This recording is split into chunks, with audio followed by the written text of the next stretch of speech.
Sorry. Well, all right. Let me start that over. Welcome to our city council meeting this evening. April 11th, 2023. Appreciate you joining us this evening. That's the full agenda, so hopefully you'll participate with us if necessary. We'll start our meeting tonight by having Council Member Barker lead us in either an invocation or thought, and then lead us in the Pledge of Allegiance. So Council Member Barker. All right, actually, I'm going to try something new. This was done at our board meeting for the fire district last 2 weeks ago. And let's just start with the moment of silence so everyone can do their own personal invocation, prayer, thought, and then we'll do the pledge. How long would you like, Council Member Barker? Until I say we're done. You tell us when you're 5 minutes. Yeah.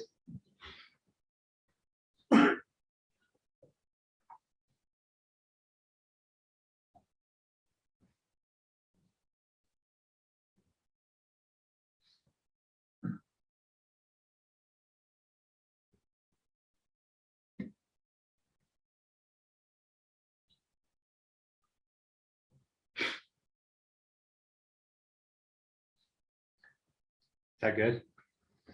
Okay, let's say the pledge. I pledge allegiance to the flag of the United States of America and to the republic for which it stands, one nation under God, indivisible, with liberty and justice for all.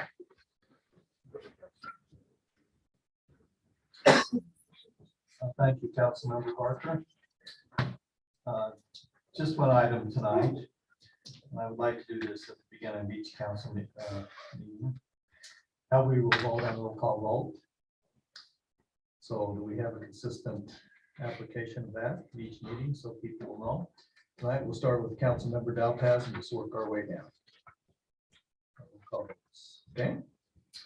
All right, let's get into our agenda. Tonight we have a presentation regarding our flock safety.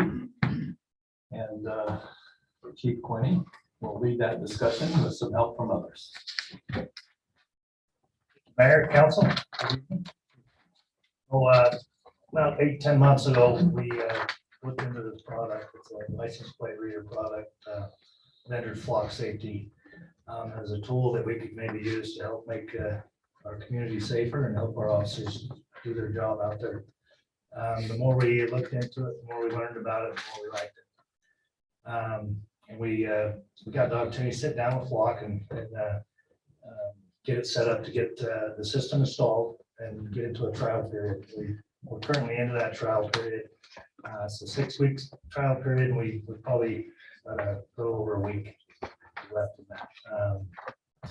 I'll just tell you, my opinion is that it's worth every penny. The cost versus benefit analysis is just, the scales just lean towards benefit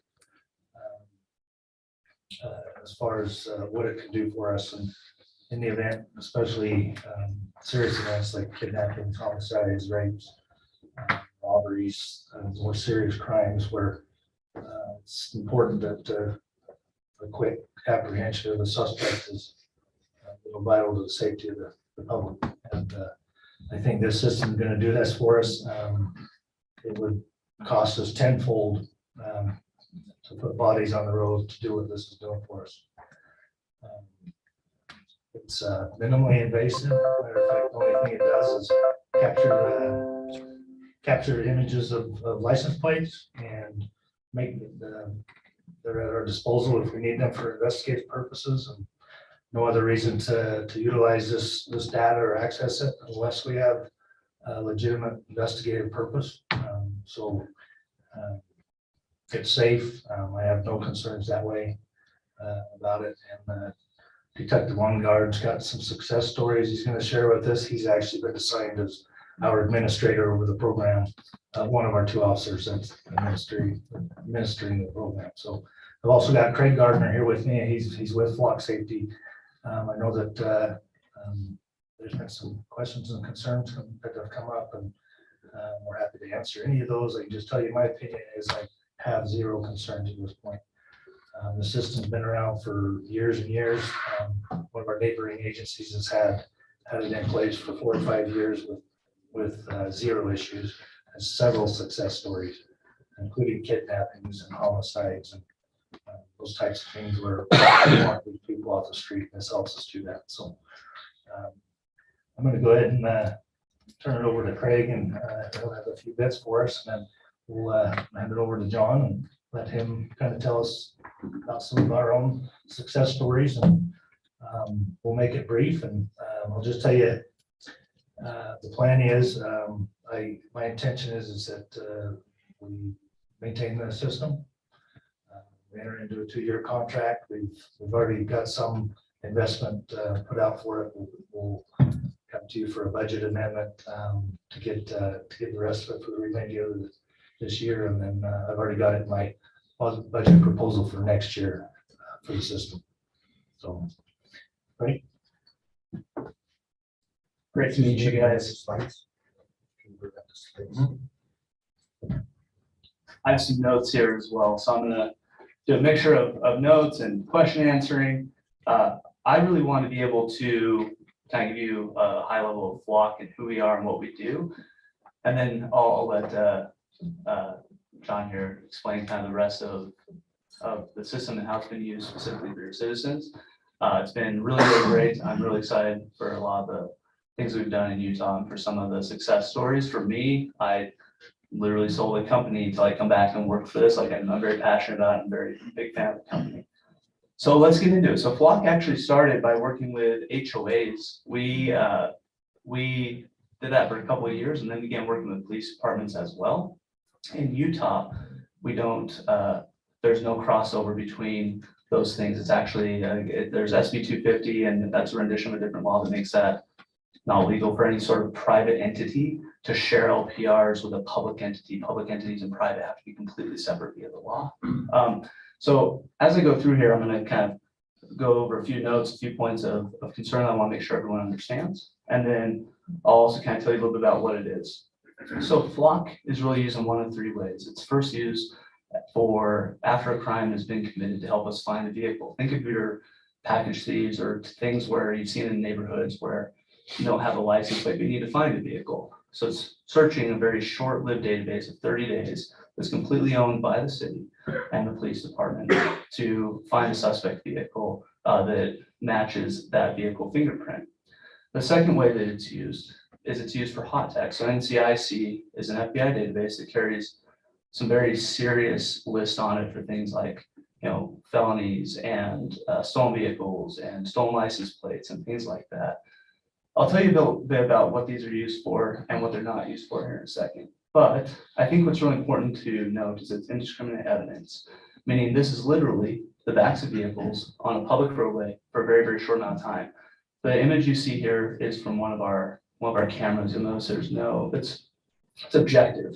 The company never has and never will do anything with facial recognition. We don't even point vehicles at the front, or excuse me, cameras at the oncoming vehicle to avoid that. We'll also never do any traffic enforcement in any capacity. This is strictly to find, as my mom was in Salem, she said bad mamma jammas. I was like, yep, Mom, bad mamma jammas, those are the ones. Like, this is to find things that we really want to stop. Go ahead and if you can go to the next slide, John, I'd really appreciate it. Okay, so talking about what it is versus what it isn't. So the tech has lots of use cases and lots of success stories I think are really relevant in how it helps to solve crime, and the evidence it gives police are invaluable. You'll see just in the last 5 weeks kind of what's come out of the system for the citizens here.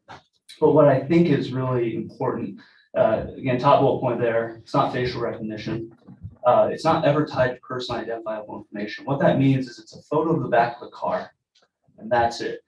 The bottom bullet point there is you have to have a lawful reason to search it. So if I'm John looking for a specific vehicle, I have to have like a reason, an incident number, a case number to do that. There's an infinite audit log that the police department can audit, make sure that this is being used for the correct reasons and it's only used in lawful ways. The data automatically deletes after 30 days, and it's never used for, covered that already, but it's never used for traffic enforcement. Go ahead to the next slide, John. There you go. So this talks a little bit to the audit trail as well as to the security.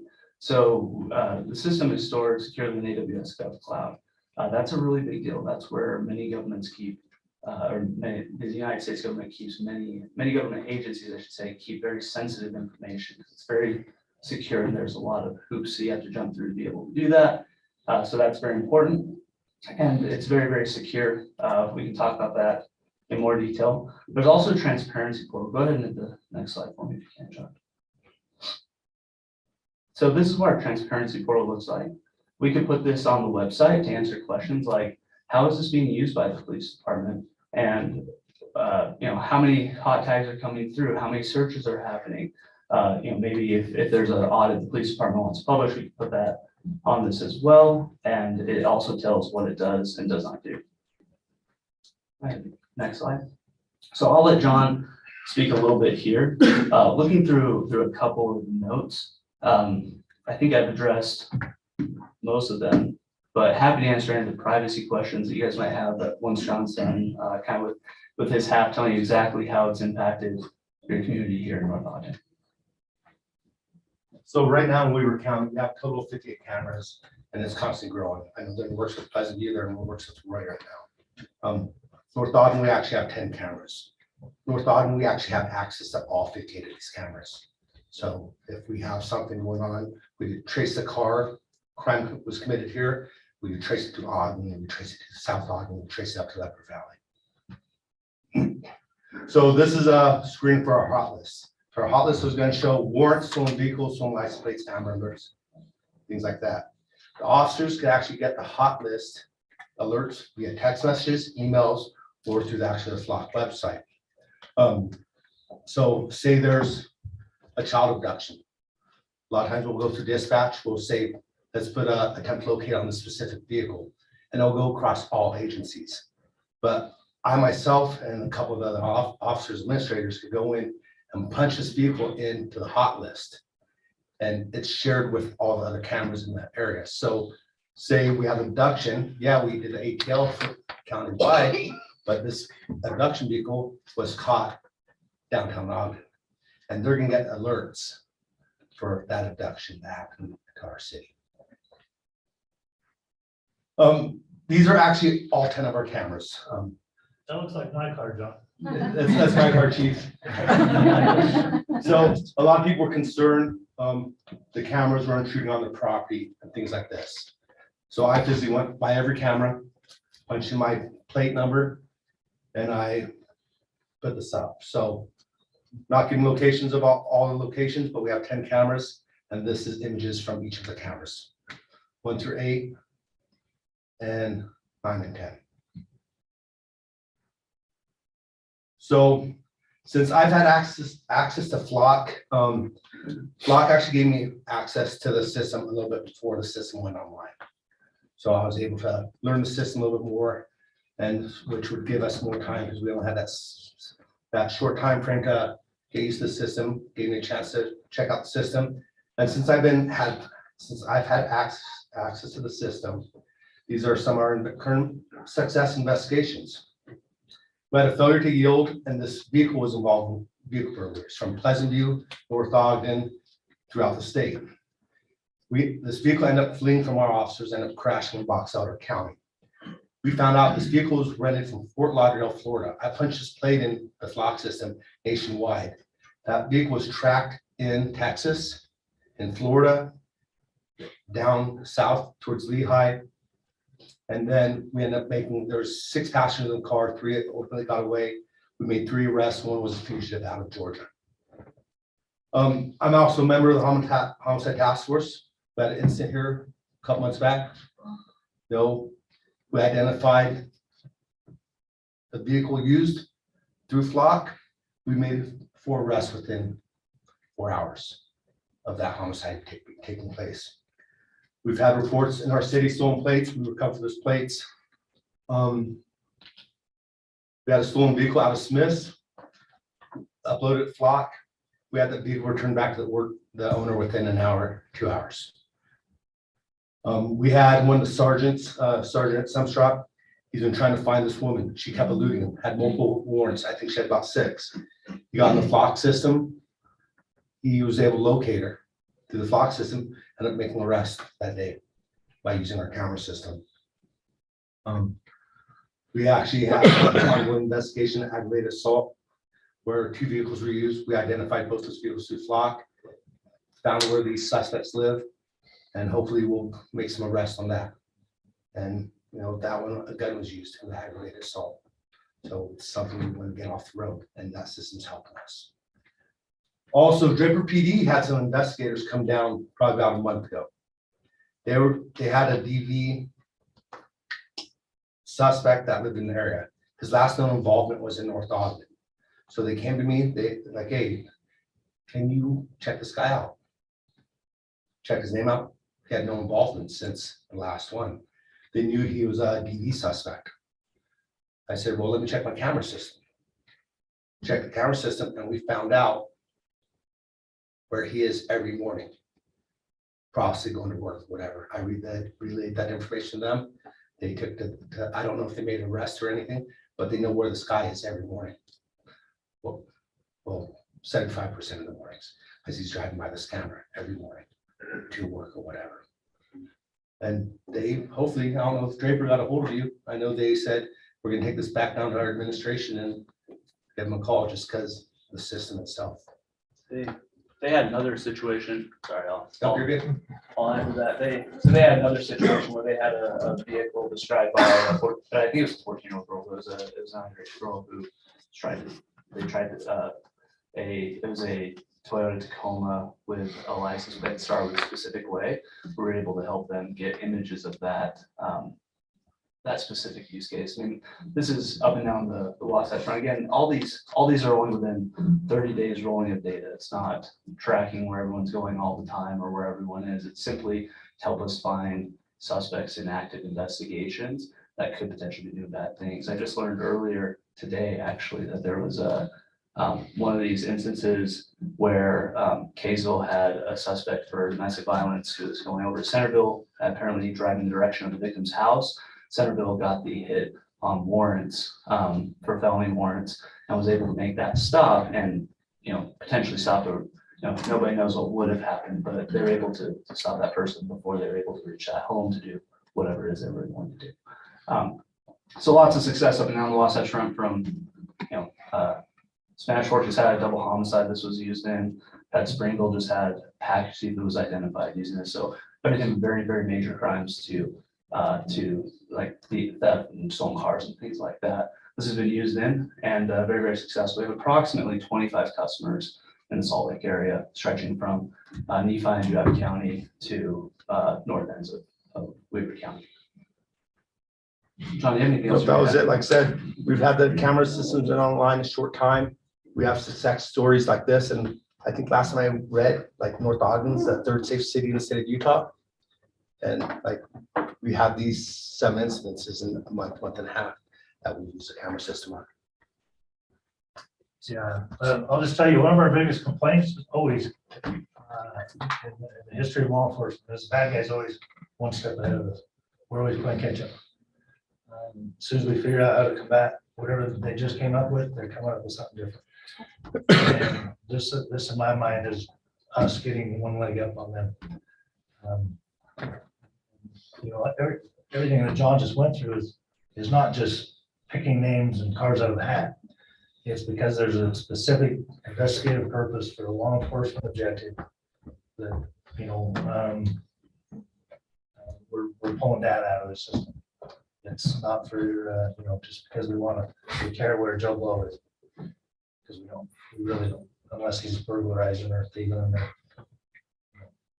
victimizing somebody. Again, I'll just tell you, I'm sold on it, and I know that there's in this last legislative system, Senate Bill 250, which is kind of set a little bit some parameters on this system, how we utilize it, how we manage it, how we report on it. We're already in the act of updating our policy, which we have a policy in place already to make sure that we're abiding by any new legislation that comes out this year, next year, and the year after, so. Sure, we'll keep up on that as well, so. Any questions, council? Councilman Sampson? How many of our department will have access to the system? So the entire sworn law enforcement has access to the system.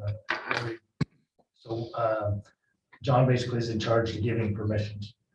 So a handful will be given the ability to enter vehicles into the hot list. Okay. But every officer will have the ability to receive the alerts. So if we have a patrol officer out working 2 o'clock in the morning, we make sure those people have access to, if one of these wanted, a fugitive or stolen cars, or whatever, enter the city, we want them to know it. Yeah, my question was more along the lines of the hot list. Who can initiate those hot lists? So we basically set it up, Supervisors and and supervisors, admin, and detectives. Okay, and John, can you go back one slide to the very last slide? In the last one there, the aggravated assault, second from the bottom, where you said that the suspect vehicle was identified through flock. Yes, sir. Do you mean that you located the vehicle through flock, or When the that you vehicle, did just a kind of a, well, we had this aggravated assault happen in this area, so we looked at every car that went by the cameras in that area and decided, well, that looks like the car. so the area where the aggravated assault took place had some clear footage. So one of the vehicles had distinct indicators on the vehicle. So you were looking for a specific Yes, sir. vehicle, not So- just, So when we did the search, the specific vehicle, it was a specific color, had a sticker on the back window. right, When we did a search, this Right. specific vehicle, specific color with stickers on the back window, Okay. it came up. And sure enough, that vehicle matched to a T. The other vehicle, we did get a license plate off of, that was clear enough to the cameras of the. Great. Of the business, but this other vehicle, then found that vehicle, found the registered owner. I went to the registered owner's house that night. okay, So just to further explain, maybe help clear that, I guess what this system can do for us is it's not giving us probable cause to go arrest somebody. So if we have a gold colored SUV with a sticker in the back, and it gives us a vehicle that matches that description, it just gives us something to investigate. you have vehicle description before you go into the system. Exactly. Right, you're not using the system to just scan everybody that goes by a camera during a time period and, We will have. ooh, that specific- looks like a shady car, a red Toyota pickup, with a real estate tag on the back.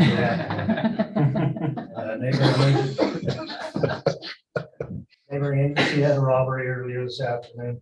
I heard it come over the radio, a red Chevy pickup truck with tinted windows. First thing we probably would have done if we were that agency and had this system, to jump on and say, we want to know where this red Chevy Right. pickup truck with tinted windows. Sure. That's what we're looking for. That truck itself had no license plate too. And Flock system might put license plate or no license plate. Okay. So if it doesn't have a license plate, every vehicle, every truck that drives by with no license plate, it's gonna pick up that vehicle. Only one other question I have, and that is, there's concern that this system can be used to monitor citizens' travel habits, daily travel habits. My understanding that I have to this point is that you mentioned the one vehicle that you had traced over multiple Oh, jurisdictions, yes, okay. but that was because the vehicle had They probable were cause to be put on the hot list, and it's popping up because it's on the hot list. And some of the systems to protect against that is that we have limited people that can enter a vehicle on the hot list. We also have state law that gives us, we have to have cause to search this system. Right. You can't just do it because you want to know where so-and-so is driving every day. Sure. You have to have specific cause to, and you have to provide case numbers Sure. and things that can be subject to audit. So the system's not abused, and if it is, it's very similar to the state's BCI system, which we all, the very same officers have access to, which gives us a lot more information about you than the back of your car. So with the push of a button, not you, more like Councilman Barker. So with the push of a button, I mean, we know a lot more about Councilman Barker than this system's giving us. Thank you. And so, and this Senate Bill 250 makes it a criminal offense if you use it for anything other than what's been specified as acceptable uses. Thank you. So Chief, in your policy, healthcare has a lot of information too, and it's limited access. Wonder if someone inappropriately accesses the system, rather than what you just stated. What's the results? So they're subject to criminal prosecution. And if it's an officer, loss of certification and a job, and probably some fines and fees and jail time. Some ramifications of improper use that would hopefully deter. Do you have any other questions? I do. Council members? Just curious about how many query parameters do you have? Like what different things can you search for? License plate or no license plate, color, make, model? What else do you search for? Yeah, so it's pretty limited in terms of that. We have like, golf carts, motorcycles. Santa Quinn had a stolen motorcycle not too long ago. Things like the type of vehicle. So SUV or car, or we could do color, but they're like generalized colors. We can do not a specific window sticker, but if it has window stickers, or if it has a roof rack, if it has a bike rack, if it's a pickup, if it's a semi, and not models, but makes. So for instance, if I was looking for one that I use a lot in my law enforcement as an example, is like the RAV4 with a Boston sticker in the back. That just happens to be my anonymized demo information that we've used for years now and have permission to use. Because I don't have any access to any of the other stuff, but I digress. But I use that silver RAV4. So I put it into an SUV, it's silver, has window stickers and a top rack, and then it's a Toyota. And then it narrows it down to about 2 different cars, 2 or 3, depending on the days I search. And sure enough, all 3 of them match that description, but one very clearly has a Boston tag. And now I'm able to download that and put it into the case file as an officer. So the idea is that I need to be able to retain that information as part of that investigation. That's why I searched. And as far as the descriptors that go into it, like I'm only pulling off that one specific vehicle. Everything else flushes automatically and irrevocably every 30 days on a rolling basis. Okay, that's interesting. Yeah, it sounds like a human being is making the final determination. It's only make, not model. So it's like someone has to actually look at it and say, yeah, that's the one that we're looking for. So it's not all just bot driven kind of. Yeah, it's not all bot driven. It's an investigative tool. And what I like to point out is that not only do you need an investigator to do the investigation, there has to be a reason to do that investigation. Like with a hot tag, our goal is not to have a hot tag and have an officer show up and just assume everything's there. We give a clear picture of the license plate, a clear picture of what we think the plate is, and a clear picture of the vehicle and where it's at. But at the end of the day, we're not trying to do anything other than get your officers to the area where they're needed most right now. So if the system says, hey, I think there's a 99% chance this is a stolen vehicle, your officer gets into the area and goes, hey, you know what, maybe I pull that person over and it's like, it was a stolen plate, for instance, but somebody took their front plate, put it on the back. It's like, hey, your other plate's gone missing. Yeah, okay, hey, sorry, I have to go on, but it gets our investigators and our officers in all these cities to the places where they're needed most before, things go south. Okay, well, I had a couple of concerns just about privacy. My husband worked in big data, right? So, Absolutely.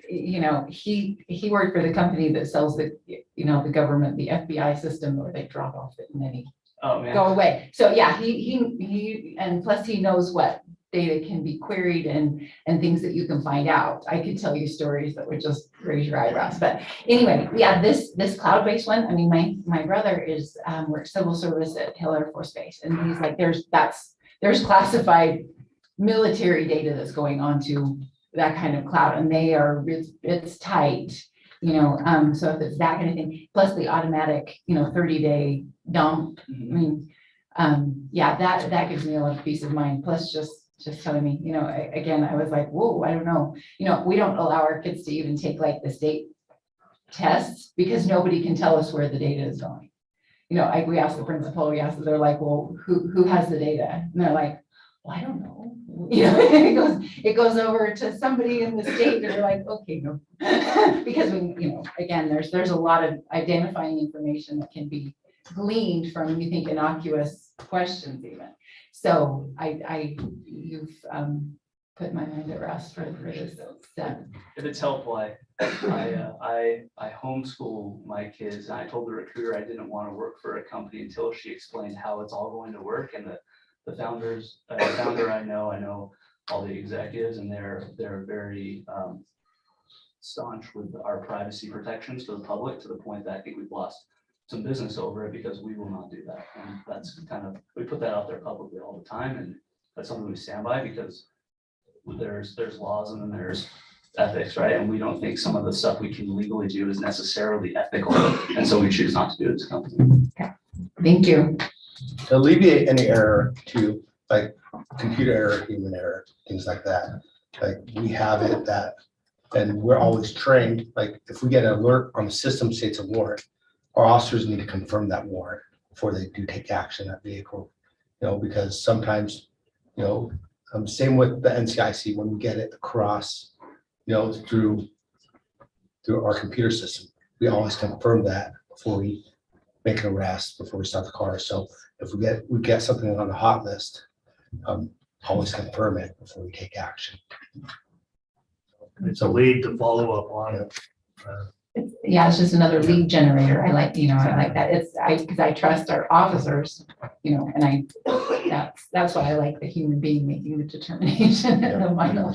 Yeah, thank you. Council, do you have any other questions? All right, we thank you for your presentation. I know that the chief mentioned this earlier, that we have a test period for a week. So council, if there's any objections to continued use of this sometime before the night's over, please express your opinion. So we'll have to handle this in the budget. Okay. Thank you all for your time. It's great to meet you. Thank you very much. Thank you. Thanks, Chief. John. We'll now move on to our consent agenda. Having reviewed the agenda, does anyone have a conflict or perceived conflict they'd like to disclose this evening? All right. Move on to item number 3 on our agenda, which is a discussion action to consider the February 28th, 2023 City Council meeting minutes. Our Councilmember Dalpas, I see you wanting to make a comment there. Sure. Proceed, please. Couple comments on item number 6 from the meeting minutes from February 28th. The name Spencer Stevens is spelled incorrectly. It has to be PH at the end instead of a V. It's misspelled a couple times. That's a very small thing, but another one that was a little bigger is number 10. Item number 10, the discussion on questions about snow removal. It says city manager attorney call referenced council member Severing's question about equalizing costs for trash and recycling cans. That should say council member Dalpas instead of Severing on that one. Anything else, Councilmember Dalpas? No. Thank you for those corrections. With those corrections, we have a motion to approve the minutes. So moved. Thank you, Councilmember Swanson. Second. Thank you, Councilmember Ekstrom. Is there any further discussion? All in favor of approving the minutes, please say aye. Aye. Are there any opposed? Motion passes unanimously. We'll now enter into our active agenda. I will seek public comments this evening for anyone who would like to comment. John, if you would watch online. And just as a reminder, if you would limit your comments to no longer than 5 minutes. You approach the podium here, if you would state your name and the city you live in. We appreciate that. So now we would seek public comments.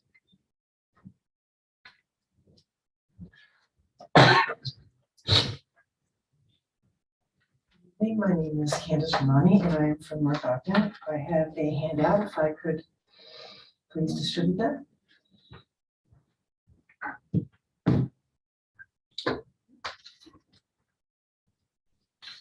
Thank you.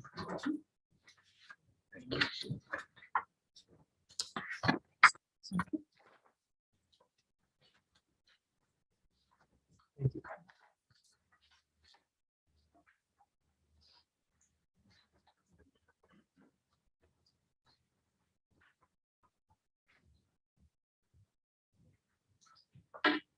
I haven't been here for a while, so it's good to be back.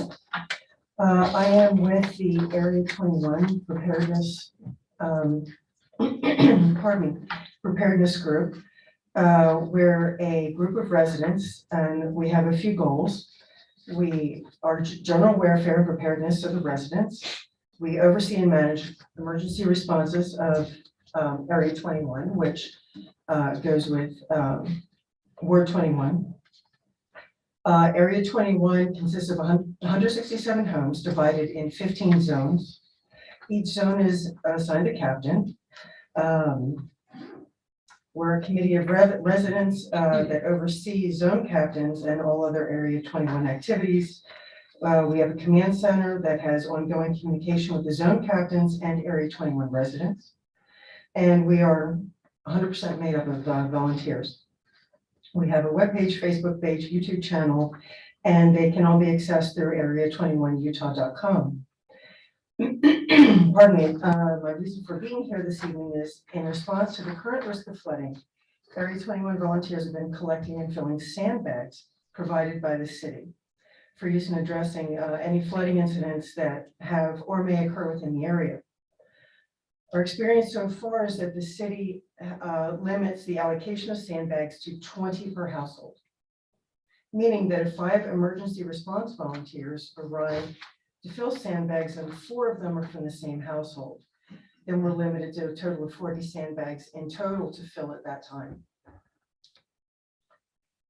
Pardon me, would it be possible for the Area 21 Emergency Response Group, or the ERG, and indeed all area emergency response groups within North Ogden to establish within the city a separate protocol whereby sandbags can be allocated for use by the ERGs as opposed to the current protocol that's based upon individual households. And I attached a copy of the area zone map. We've had some discussions about sandbags recently. I know we're picking up, what, 12,000 tomorrow from the county. We're trying to allocate these as appropriately as we can, but do you have a response to that proposal? So, council, what we've talked about is that if we gave every house in the city 20 sandbags, it would need about 140,000 sandbags. And so what we've been trying to do is give out 20 so that people can do the basic protection of their homes through the window wells and any gaps in the foundation. And then the idea is that we'll have a reserve that the city has filled, ready to deploy on pallets. They can be loaded onto trailers really quick to move around the city for those areas where we see the flooding. And that's kind of been the focus for now. So we don't want to give out everything that we're going to get, because once a sandbag gets wet, it's hard to move it.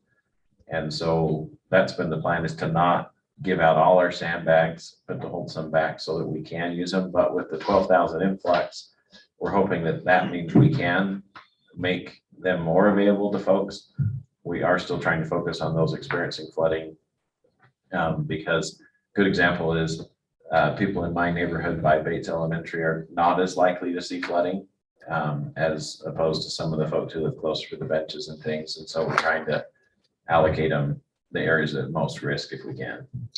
John, I know you've done a risk analysis, kind of where we think we have higher exposure to flooding. I'm wondering, instead of looking at every home, the number of sandbags, if we look at the high risk areas, And just one other thing too, I talked to John about this today. The county will reimburse us for sand that we use. There's a 25% match, but volunteer hours will count to cover that 25% match. So if you have an activity where they're filling the sandbags, if you would get a sheet that shows the name, the address, the hours they put in, that would help the city meet its 25% requirement. But John, is there a different approach we could take than the limit of 20 from your perspective? If the. High risk areas. So on the high risk areas, I think that's where we'd like to focus on that influx of sandbags we've gotten, is to distribute them there. We've also been dumping sand in some of the church parking lots around as we've gotten permission, so that people have sand piles they can self-fill bags if they're able to obtain them themselves. But we could meet and talk about it tomorrow about which neighborhoods we think might get an allocation now that we've gotten those extra 12,000 sandbags. I think maybe in response, our 5 minutes are kind of up, but maybe you could check with Mr. Call tomorrow and see when they do their assessment, what might happen in Area 21 in regards to having available sandbags. I think the city would be grateful for any assistance citizens can give us in deploying those sandbags. That is exactly our intention, such that the neighborhoods and the volunteers in the neighborhood can take on that responsibility so that the city can focus where it's needed in other areas. Okay. Would you check with Mr. Call tomorrow and after their discussion, see what recommendation they have? I will, sir. Thank you.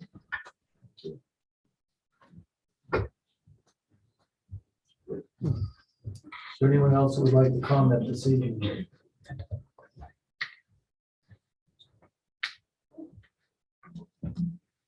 Ben Olds, North Ogden. Just in regards to the flock surveillance presentation, a couple things I'd like to just point out. First of all, this is a mass surveillance system, and this data is being shared. I mean, the good example that he had where these vehicles they're able to track, that's information that's accessible everywhere. This is a cloud-based system. Cloud-based means somebody else's computer. Cloud-based systems are notoriously, how to put it, brittle, because it takes a massive amount of security involvement, and there's no guarantees that everything is always buttoned up. You can't ever guarantee security-wise in a computer room that anything is unhackable. It's just a matter of time. It could be hacking a system. It could be somebody with access that should not. Or an insider, maybe even a flock security. Be aware that, okay, so if we're really concerned about major crime, they're probably, organized crime maybe, they're probably going to be driving around looking for these cameras, and they're going to see, hey, I know on 2700, I know on Mountain Road, I know over near the high school, I know wherever else they have these cameras installed. These are the areas that we need to avoid when we're traversing the city.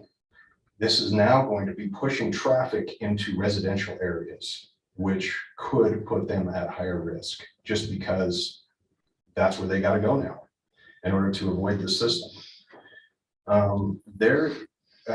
Keep in mind too that there's no third party verification of any of their claims. All you're doing is taking their word on it. All right.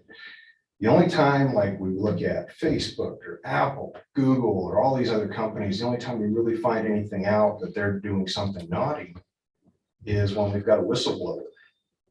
And that whistleblower takes tremendous risk, both professionally, personally, to bring this about. And what typically happens? Well, they go before Congress, and Congress goes, "You're very naughty. You shouldn't have done this. High five. We told them."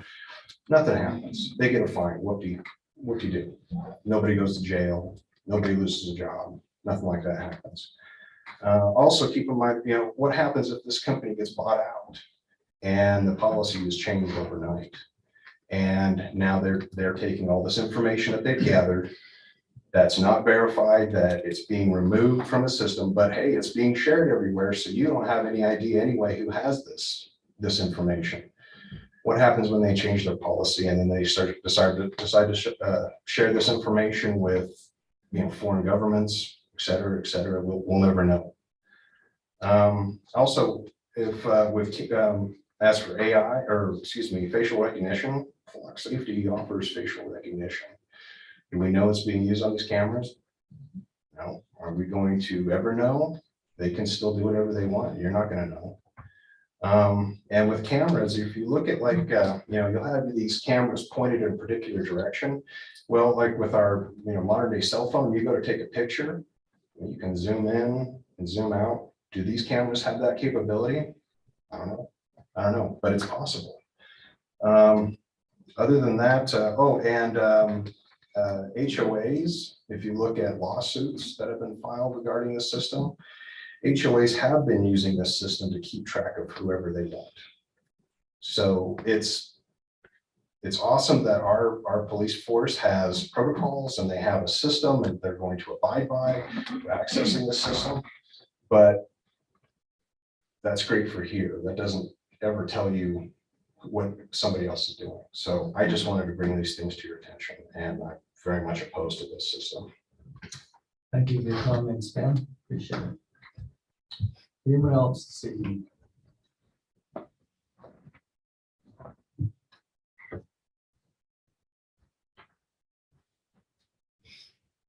Brenda Ashdown, North Ogden. As long as you brought that up, I have a couple of questions. Are they only taking pictures of the backs of the cars that are coming into the city? They're not going both directions, just into the city? We have 4 locations where we have cameras getting vehicles leaving. And these are on major routes. Okay, and I think mine is just headed into the direction of following it into the city. I read an article about Tooele, and these cameras are $15,000 a camera, and we have 10. I'm also on the Citizens Budget Committee. I'm not necessarily against this, but that does seem like an awful lot of money. And I'm wondering, are we stopping at 10 cameras, or is the plan to get more? So 10 cameras for now, and it's $2,500 per camera. Oh, okay, well, it was a newspaper article, so that makes sense. I did also read, and I may be wrong on this, that right now they are just taking still pictures, but they plan on in the future having the ability to do video. Like I said, I don't stand on either side of this. I'm just kind of curious to get the answers. Thank you. Thank you, Brenda. Do we have anyone online? Doug? Doug Anderson, North Ogden. Brenda, thank you for asking one of the questions that I had about the cost. I don't think we heard anything about the cost within the presentation itself. And what is the ongoing cost per year, the subscription, if you will, maintenance fee after the initial investment? $2,500 per camera, and then $2,500 a camera. It includes all the cellular and everything that goes with the software and everything. My mistake here, but maybe what we could do to keep some sense of order is accumulate these questions, and then at the end of the meeting where we have public comments, we can answer those. Okay. I think that would also give the council time to digest some of the questions. Is that okay? I will address my questions to the council then. And thank you very much. Turning around. Thank you, though. Appreciate it. Yeah. Okay, so I would like to know, as I'm sure you would want to know, what the initial investment, the equipment, if you will, or if the $2,500 per year per camera includes the cost of the equipment as well as the service.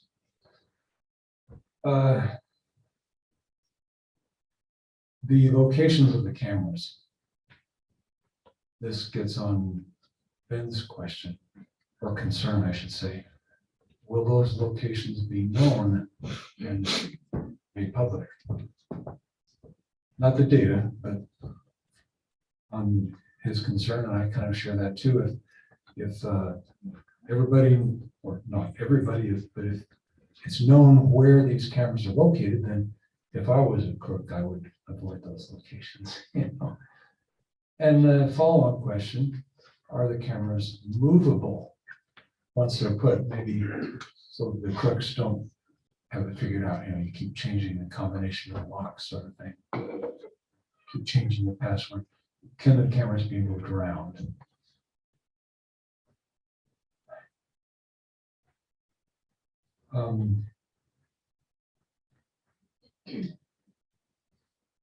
The next two things are thank you to the Public Works Department for repairing a pothole in the street at the intersection of 1900 North and 500 East in a prompt and good, solid manner. It's a fairly high traffic area, and a lot of us people appreciate that. Once I figured out your online system for making requests, it was done within a week. So thank you very much to the street repair people. And also thank you to the city council in general for responding to my request 2 weeks ago about flood preparedness. I appreciate the feedback that we got. That's all I have for now. Thank you very much. Doug? Anyone else? All right, we'll proceed with our agenda then. Council, I think you received maybe notice that will be referring item number 5 on the agenda. We'll move on, if it's okay, to item number 6. Budget presentations. This evening, Councilmember Swanson talking to us. Councilmember Swanson. Thank you, Mayor. John, do you have that slide? That deck of One single slide? That deck of slide.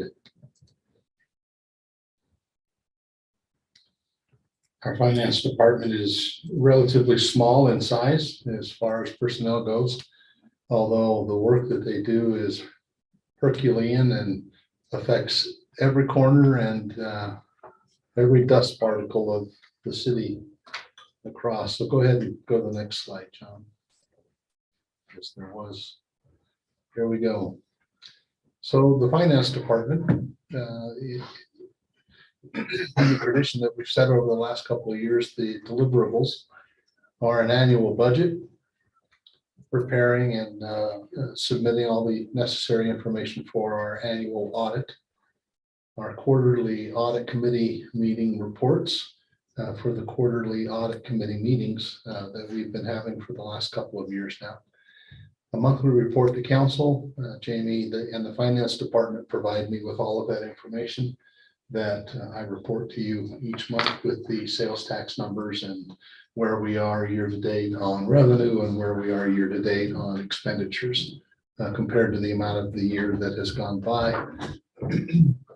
And then ensuring, this has probably been one of the biggest efforts made over the last several years, that we are in compliance with all state and federal mandates, rules, regulations, all of those kinds of things.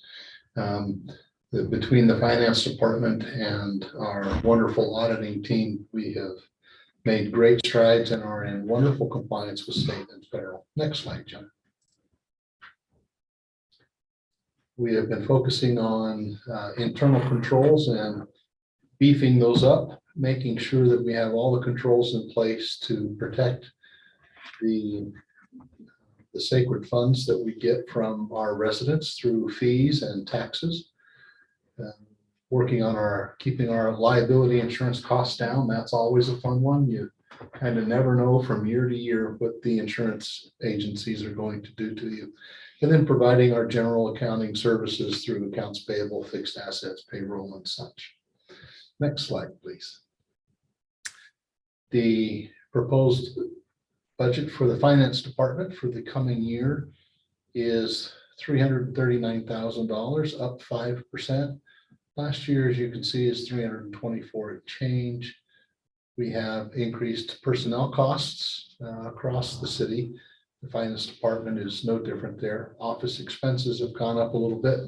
And we also need a new computer to keep things running smoothly so that we don't have a serious crash or anything like that. And I believe that's our last slide. Okay, that's what we have. Any questions from council? Council, Mayor, any questions? excellent presentation, Councilmember Swanson, succinct and to the point, and which is Get us out by 9:30. being succinct. Good information. Any questions? Excellent job. Thank you very much. We'll now move on to the enterprise funds.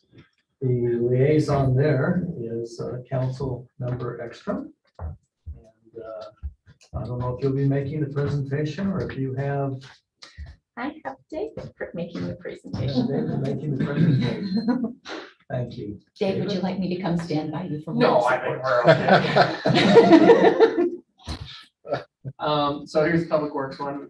We'll start. So we'll start with the water department. Sorry.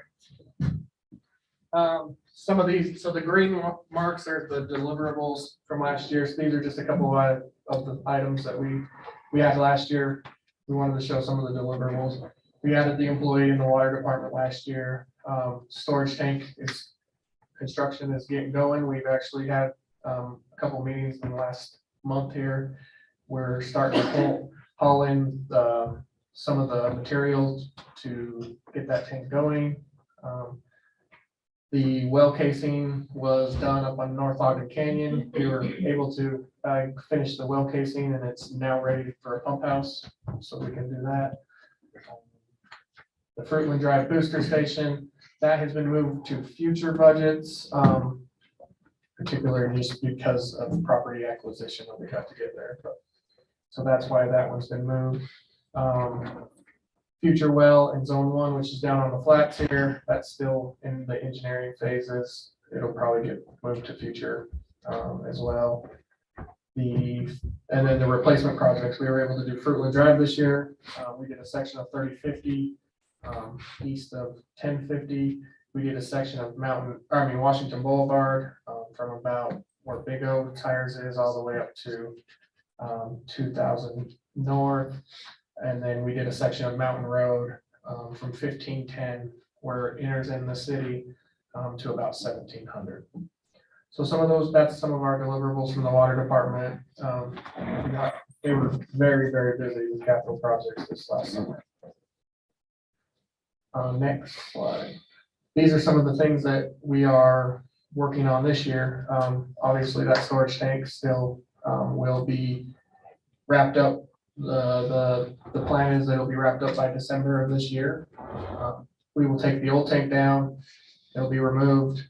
They'll excavate for the bigger tank. We'll put that tank in place and get it going by December. So they're going to be moving here pretty quick.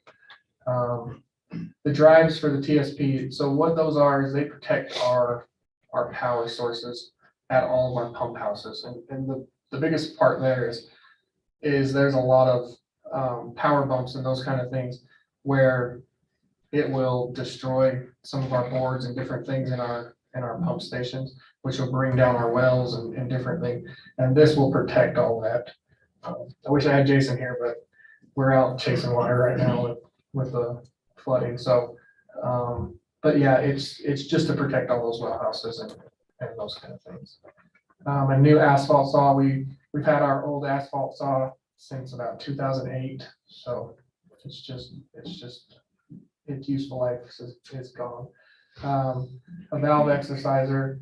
You can see in that third picture, what it does is it actually will open up the valve and close it in a manner that we won't hammer water or anything like that, but it actually exercises those valves to make sure that they're properly used so that when the fire department goes to get on a fire hydrant, that it works properly and that they can get on it properly. So That's what that is. The Fruitland Drive booster, again, we talked about moving that, and the biggest thing about the Fruitland Drive booster is trying to get that property tied up this year. It's always been an issue. There's kind of some property on the east side. There's some property on to the south of that booster station. But either way, we probably need to figure out a way to tie up some of that property to get that booster station out of the ground. For you guys that have actually went and seen that, it's very corrosive, it's corroded and it's in a bad shape, so. And then a dump truck, so yeah. Go ahead, dude, that's a good show. So on the left here is those water lines that we talked about that we did. Because the cost of pipe got so expensive, that piece that you can actually see on 1700 and then the piece that's on where Monroe will be, those two pieces we couldn't do just because of the cost of pipe actually went up so much this last year that we weren't able to do those two sections. And so they'll get moved off into a later time. This is the area that we were planning on replacing this coming up year. It's right over here. It's right off of, it's above 3100. And it's just that older part of town. So basically anywhere between 31 and 33 from Weaver High School to about 600. All of that area was really put in about 5 years. Like it was crazy how much growth there was in that span right there. And so all those pipes are about the same age. And so we've picked the area that is probably corroding the most and that we have the most issues in that area. And we're just slowly going to start working through that area to do replacement projects. This probably takes up about, just this small area takes up about 50% of our water leaks in our whole city right now. So next slide. We talked about, you guys have funded our PRV maintenance for the last 3 years. And we just wanted to kind of show you that's what we do when we go in there and we replace the valves.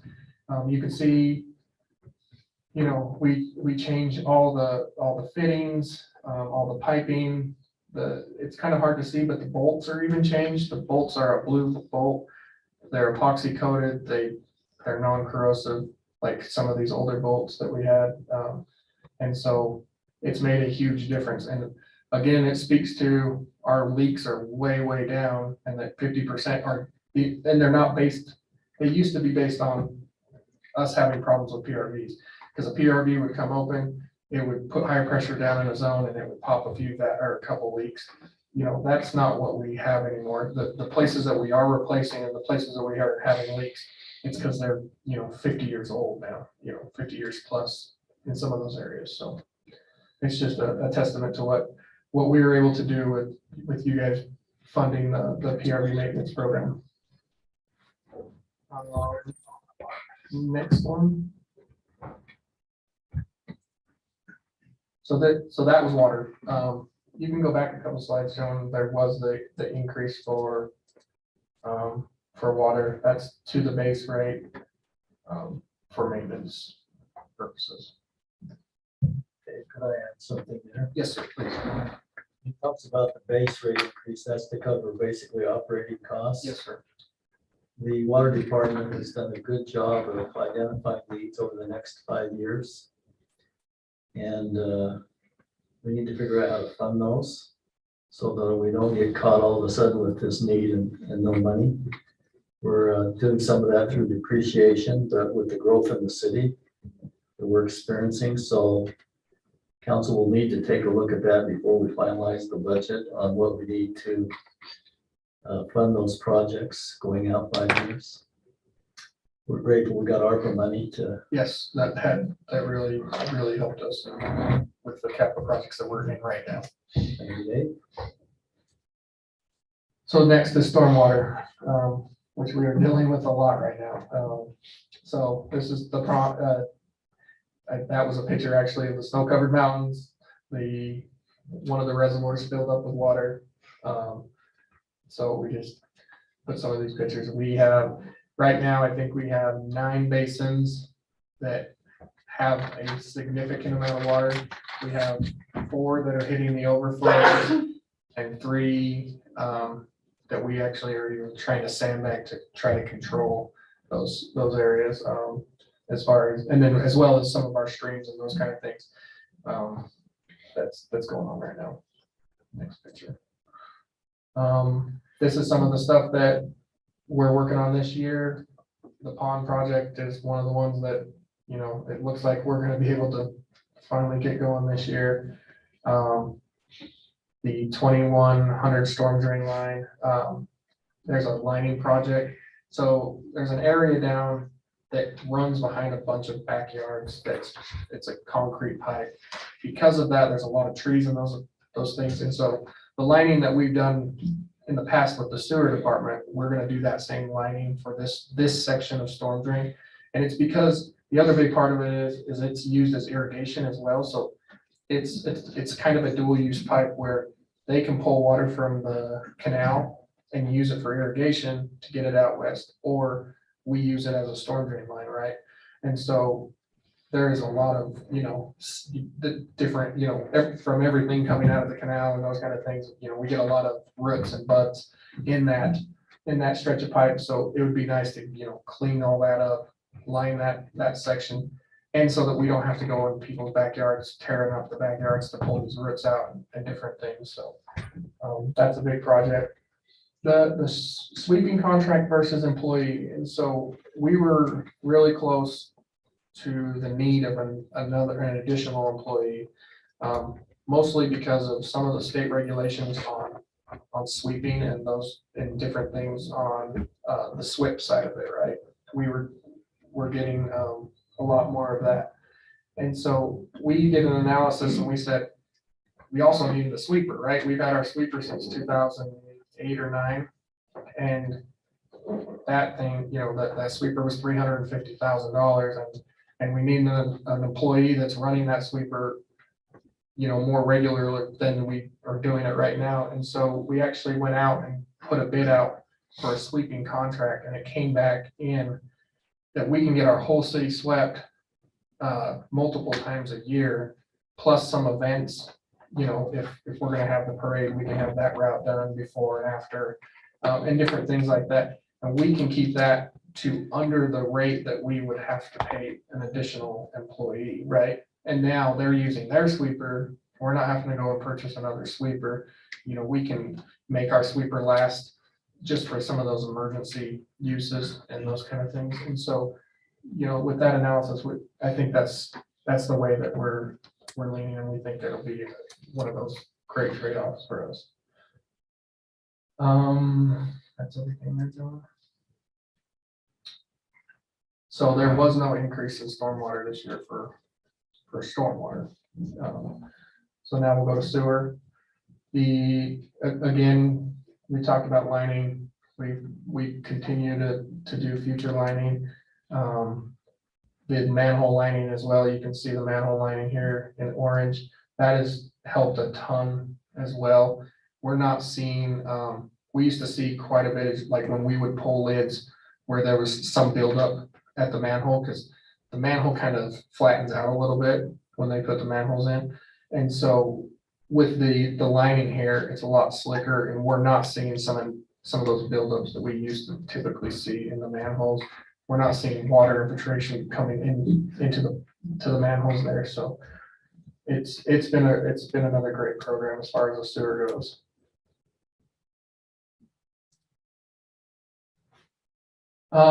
So on the left, you can see those are all the places we have lined so far, including this year where we're going to line some. And then on the right, or where we need, that is the rest of the concrete pipe that we have not lined yet. So you can see we're probably more than 50%. But the biggest thing is that some of the lines, you can see Washington Boulevard, 2600, there's some big trunk 1050s on there, Alberta, there's some big trunk lines. And so now the cost of that line has kind of went up substantially because of the size of pipe. You know, when we were doing the 8-inch that we were doing, you know, we're almost to the end of that. And so now that we're getting into bigger pipe, we're not going to be able to go as far, or as far as distance wise, with the line.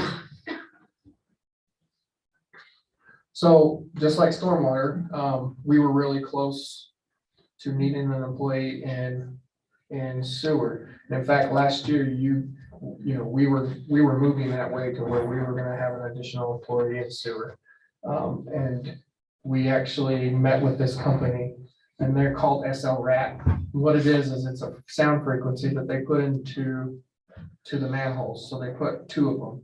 So the manholes are right next to each other, and it sends sound frequencies. It sends a bunch of different kind of sound frequencies, and so that it can, and what it does is it takes the space that's in there and it gives us out an input, and it says, hey, this pipe is 99% clear, that, we're not having any backups and we're not doing any of those kind of things. And so what we've done is we've scheduled it to be half of our city every other year. So we do half the city. And what it does is it gives us a bunch of information, and so we can focus now on where we clean. So now we're saving water, we're saving our truck's life, because Trent can take that data and it says, hey, these were the red areas, these were the ones that had more than 15% debris in them or whatever it is. And so then they can focus on those areas and we can go and get those cleaned. And so that helped us save, again, another man. It's about the exact same price as what it would cost us to hire an employee and train them and do all those things. And we can do that with this sound equipment. So we get all that data back. They get to focus on a lot smaller cleaning areas, which in turn they've been able to turn around and TV, I don't know, probably 5 times as much this year than we've ever done in a year. Because the cleaning's done and we're not focusing on places that really didn't even need to be cleaned because we didn't know it. You would go clean it and then you go TV it. And so with this now, it gives us that ability to go focus on those bad areas, and then it gives us a chance to go in TV and find if we have any, broken pipe or bad sections of pipe. And so it's been a big benefit to the city. The base rate increase on this one is $2.57. $1.27 is just a pass through to Central Weaver. And then operating cost as well for the sewer at $1.35.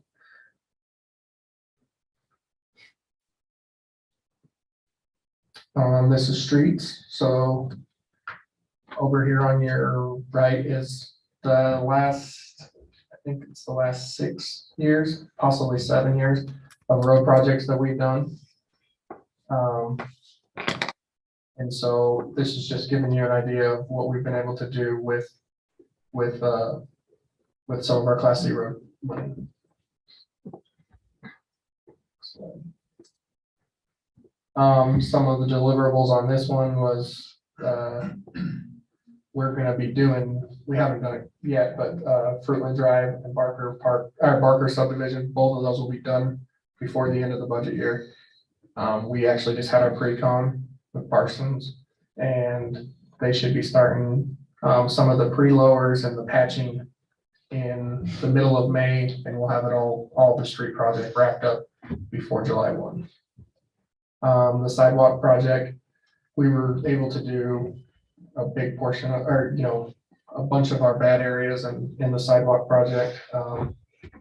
Casey was able to go mark out a bunch of places we've had issues, and we've been able to get that repaired.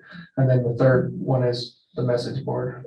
It's been really huge. I can't believe how much we actually use it in the public works. I mean, the streets, we're constantly using it in some form. So it's been a really good purchase. Next slide. So these are some of the things we're asking for in streets. Obviously more street or C projects, Class C projects. And then sidewalk, again, more sidewalk projects. Those two, we have a ton of potholes we're gonna have to try to keep up with, and so some of them are gonna turn into major, right? So we're gonna have to go and patch out a bunch of sections of ground and actually repair that whole section. I did want to mention a kind of a testament to Casey and the way we now do the chip still. So we've been doing the level course in the chip for about 5 years now, right?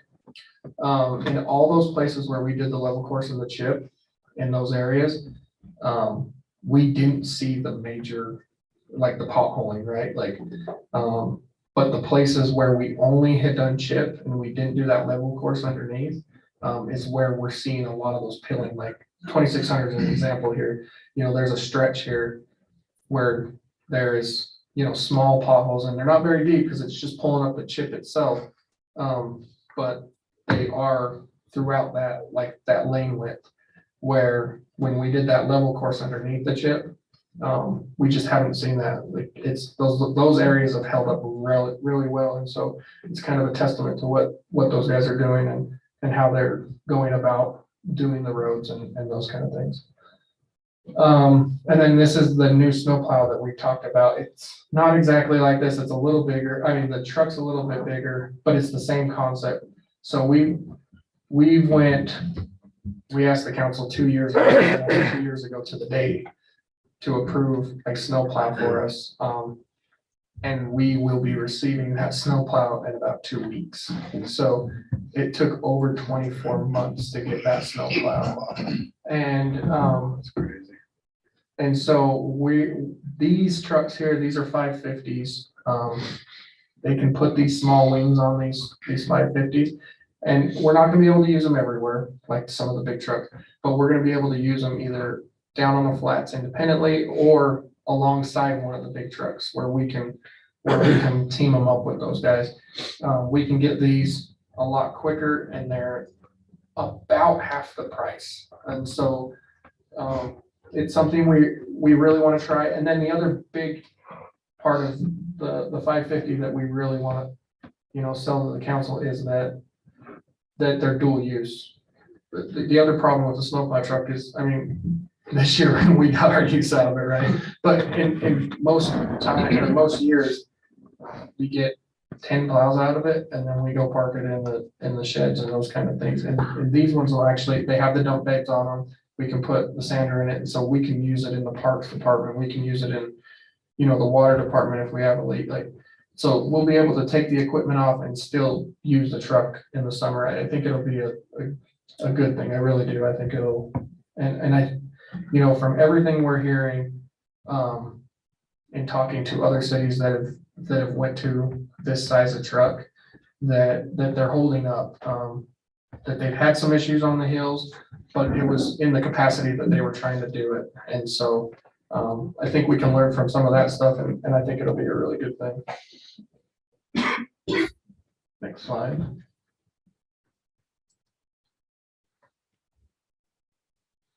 So this is some of this here on the right is the sidewalk projects that Casey is continuing to go after as far as the safe sidewalks. So all that area in the red are areas that we do not have sidewalk right now in our city. And so this is the areas that we focus on trying to get that safe sidewalk money. And particularly in the old part of town, you can see that gridded area, you know, we have 2 schools in really close proximity right there. And so that is the area that Casey's really focused and put some effort in trying to get that safe sidewalk money. We ended up getting a stretch of 2850 last year on there, part of that safe sidewalk money there. But yeah, that's where we're kind of focusing that safe sidewalk money. Next slide. So that was streets. We're into fleet. Some of the things we were able to do with fleet, it's the exchange program. It's still going great. We did have a pretty good increase. This is probably what we've had in the last 7 years by doing the truck program. We've had, you know, 2 really minor, like less than $500 increases. And this one, we had a pretty big increase. as far as that truck program, turning them over. But we worked with Young's really closely in selling those trucks ourselves because the market of the trucks are up still. And so we were able to take half of that fleet and privately sell them ourselves to cover that increase that we had. So we're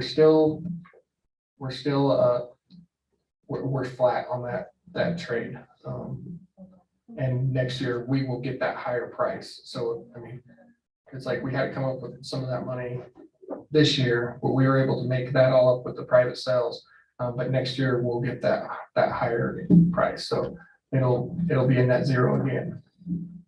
Some of the parks equipment is the riding mowers that we've constantly rotate out, that every 2 years we rotate those 2 mowers together. And then, so we did do that. And then we bought a dump trailer for the parks department as well, which has been used quite a bit this spring already with some of the spring runoff, getting debris out of some of the channels and putting it in there. So we've been able to already get a lot of use out of that. Again, that snowplow truck we'll get in a couple weeks here that we've been waiting for 2 years for. And then we got a trailer. It's a new trailer for our track hoe. We were able to purchase that, and then a floor cleaner for the shop, just to clean the grease and debris that comes into the shop with all that. This year we're asking for, again, that snowplow truck that's in streets. So these ones with fleet, it's one of those things. It's like it's in streets, but we talk about it here in the fleet a little bit. A lift truck. We've asked the council for a lift truck for the last few years. We're really getting to the point where, we've had the lift truck for 13 years. We bought it used and it was 6 years old at that point. We've found a way to lease a lift truck, to put it into a leasing program, at least to own program, to where we brought the price down and made it something that, we can make fit in our budget. But from a safety standpoint, that's our biggest thing. It's just, it's time to make sure that we're buying a safe piece of equipment for our guys to be up in those lift. Topside creeper, that's just a mechanic's tool. The loader forks, that's another safety thing. So the loader forks that we have right now, they're not locking. It's not a locking loader fork. So if the bucket rolled or something happened, those forks could come off. This is just a locking loader fork. And then the scissor lift. The scissor lift is just something, we could use in a lot of our building maintenance throughout the city.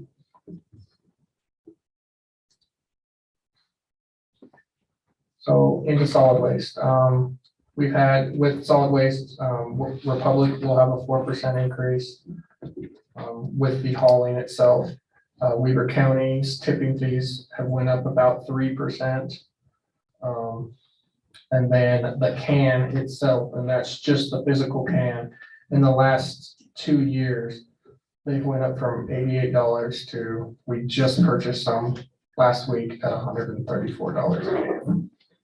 So, and then there's always that talk, with the council of burning first chipping. And again, for the pile that we burned, so we only were able to burn last spring. We didn't get to burn last fall, and it's not looking like we're going to be able to burn this spring, depending on the moisture and those things. But just that pile that we did last spring, we got it quoted, and it was about $30,000 to $40,000 to get that chip. And then the problem is that those chips we just have to have there, right? They're not sprayed or anything like that, so there's some weeds and those kind of things. And so it took us, the last time we chipped, it took us about 4 years to get rid of, and most people used it as some kind of fill or different things in their garden beds. it wasn't like an actual chip that they were using it for, so it was almost more of a mulch, because at that point it had, decomposed after 5 years, so. So there's that discussion.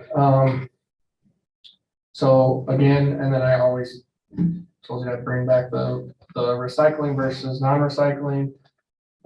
So these are what our new prices will be per can, the 493, the 260, and the 206.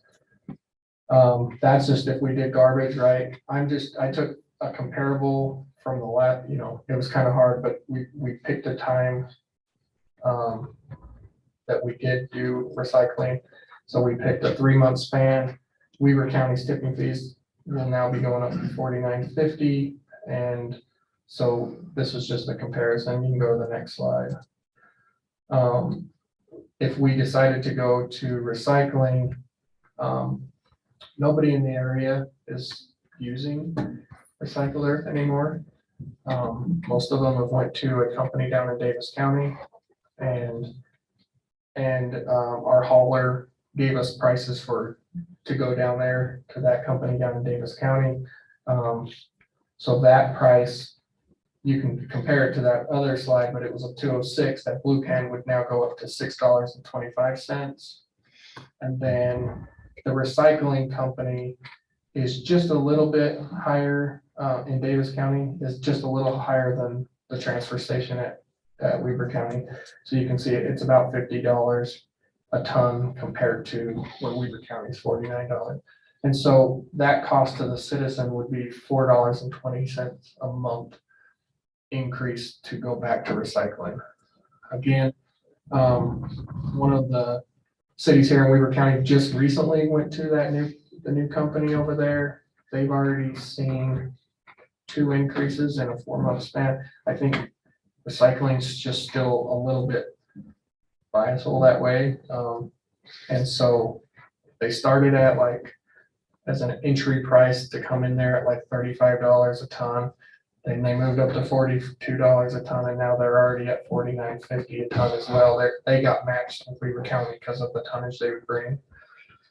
And so, but even with that, because the hauling and the fuel surcharge to go to Davis County compared to here locally at Weaver County, that city's even went to every other week. So they used to pick up recycling every week, and now they've actually went to every other week recycling because of the cost increase and how much that's gone up. So I just wanted to show you that so that we can look at that. But yeah, it's about $4.20 if we wanted to go back to recycling. And again, it's one of those weird things that we have to give Republic about 12 months. So even if you guys said tomorrow, yeah, we want to go back to recycling, we'd have to almost give them 12 months to get a driver, a truck, and everything lined up. And then we don't even know what the increases between now and then would be, but that's just another part of that, sorry. And then these were just a few things. We just wanted to show that. So this is the concept drawing for the Mountain Road parking lot that we're doing up there. To give you some idea, this is where the existing parking lot is right here. We have the creek that's running at full capacity right now. We've talked about putting in some kind of bridge here, like a man bridge here, just so that people can still park.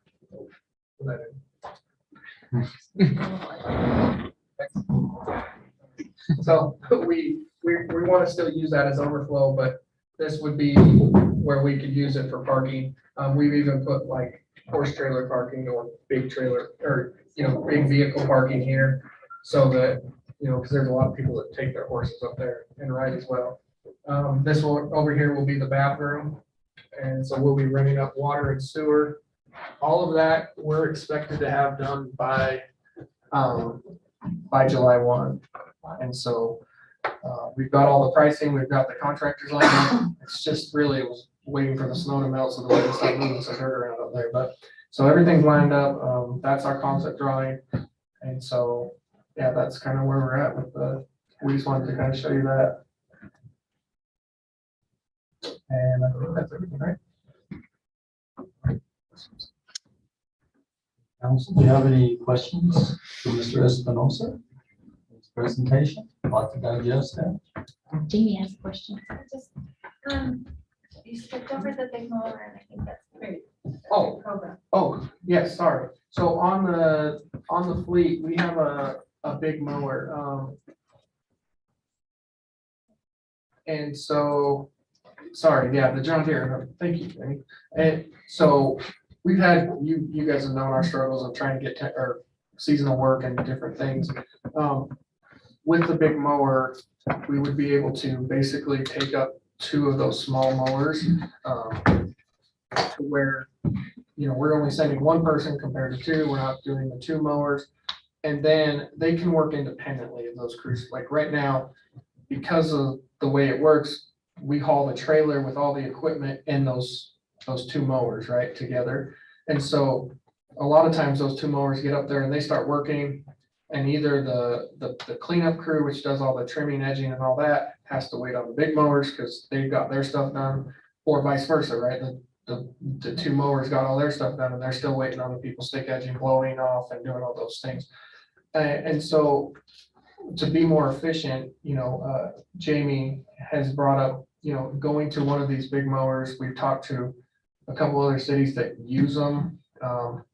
And it's again, another piece of equipment that we could do on that leasing program.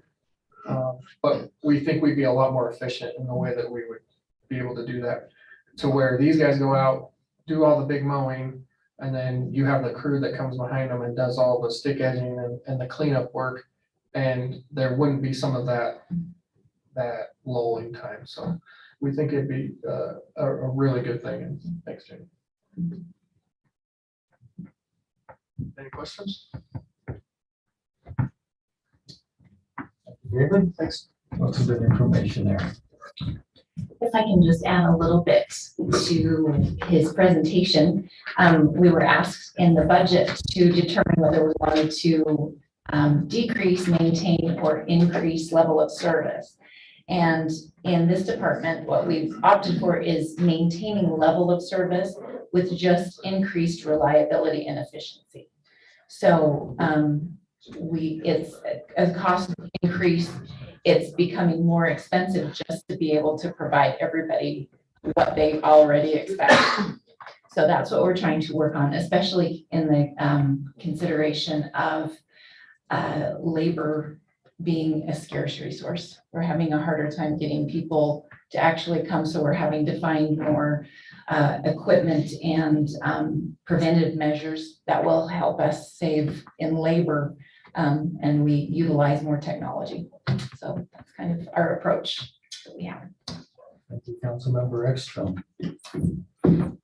All right, we're going to move on to the next department, which are the administrative departments, which I represent as their liaison.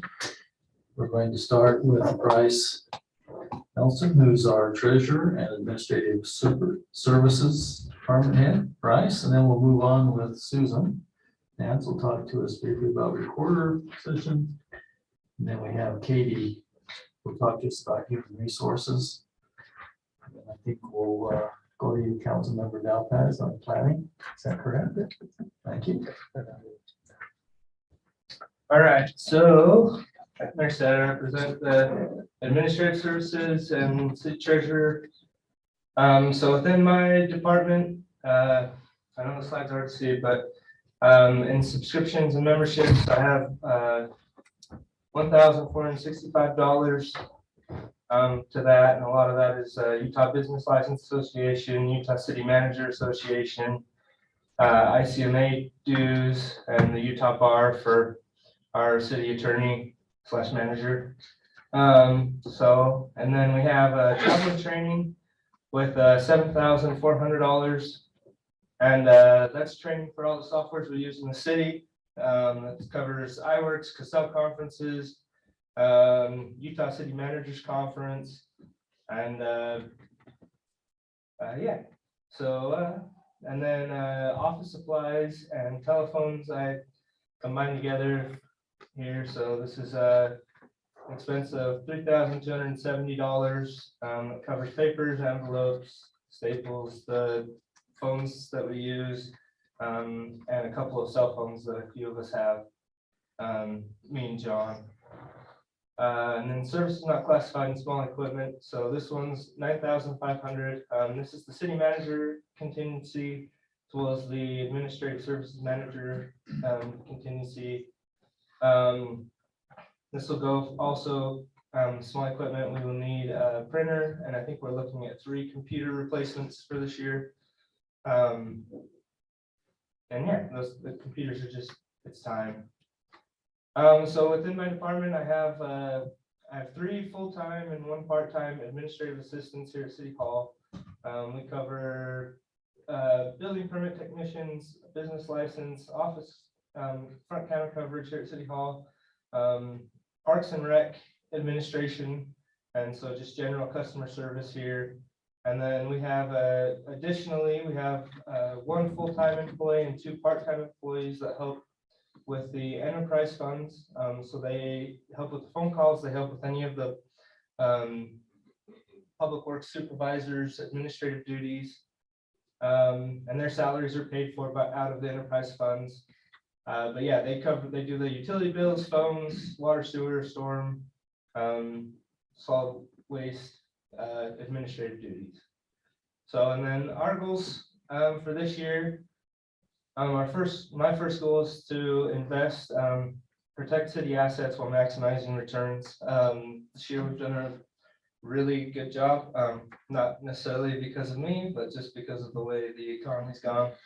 The rates are really good, and we have started branching out a little more from our PTIF, and we've done a few treasuries. In fact, our last treasury that we purchased will mature in June. And then when the next fiscal year starts, we'll look at that and see what we want to plan for next year.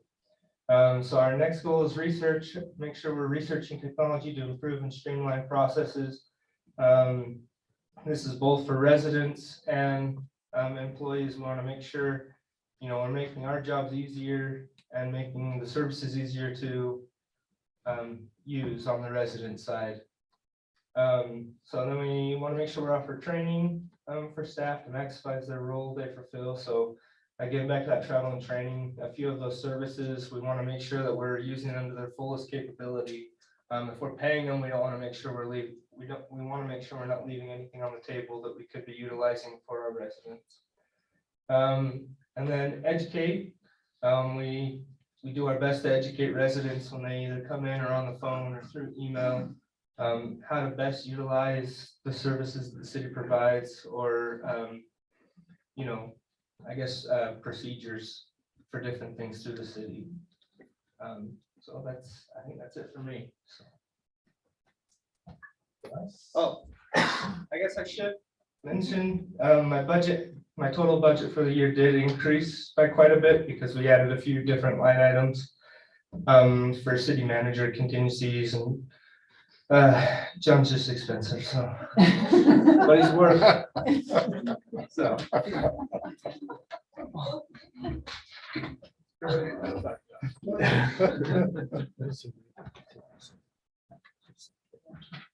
Okay, Set aside. we're not as exciting as Dave of our little groups here, but we'll get through it. I do have to get some small equipment purchases in the form of computer updating, some software, that kind of things, just for my computer enjoys this. Professional services is the outside contract for our city minutes for city council and planning commission. That is being reduced by $2,500 to start offsetting some of the costs of the software you'll start seeing here pretty soon. Computer services are the $10,273.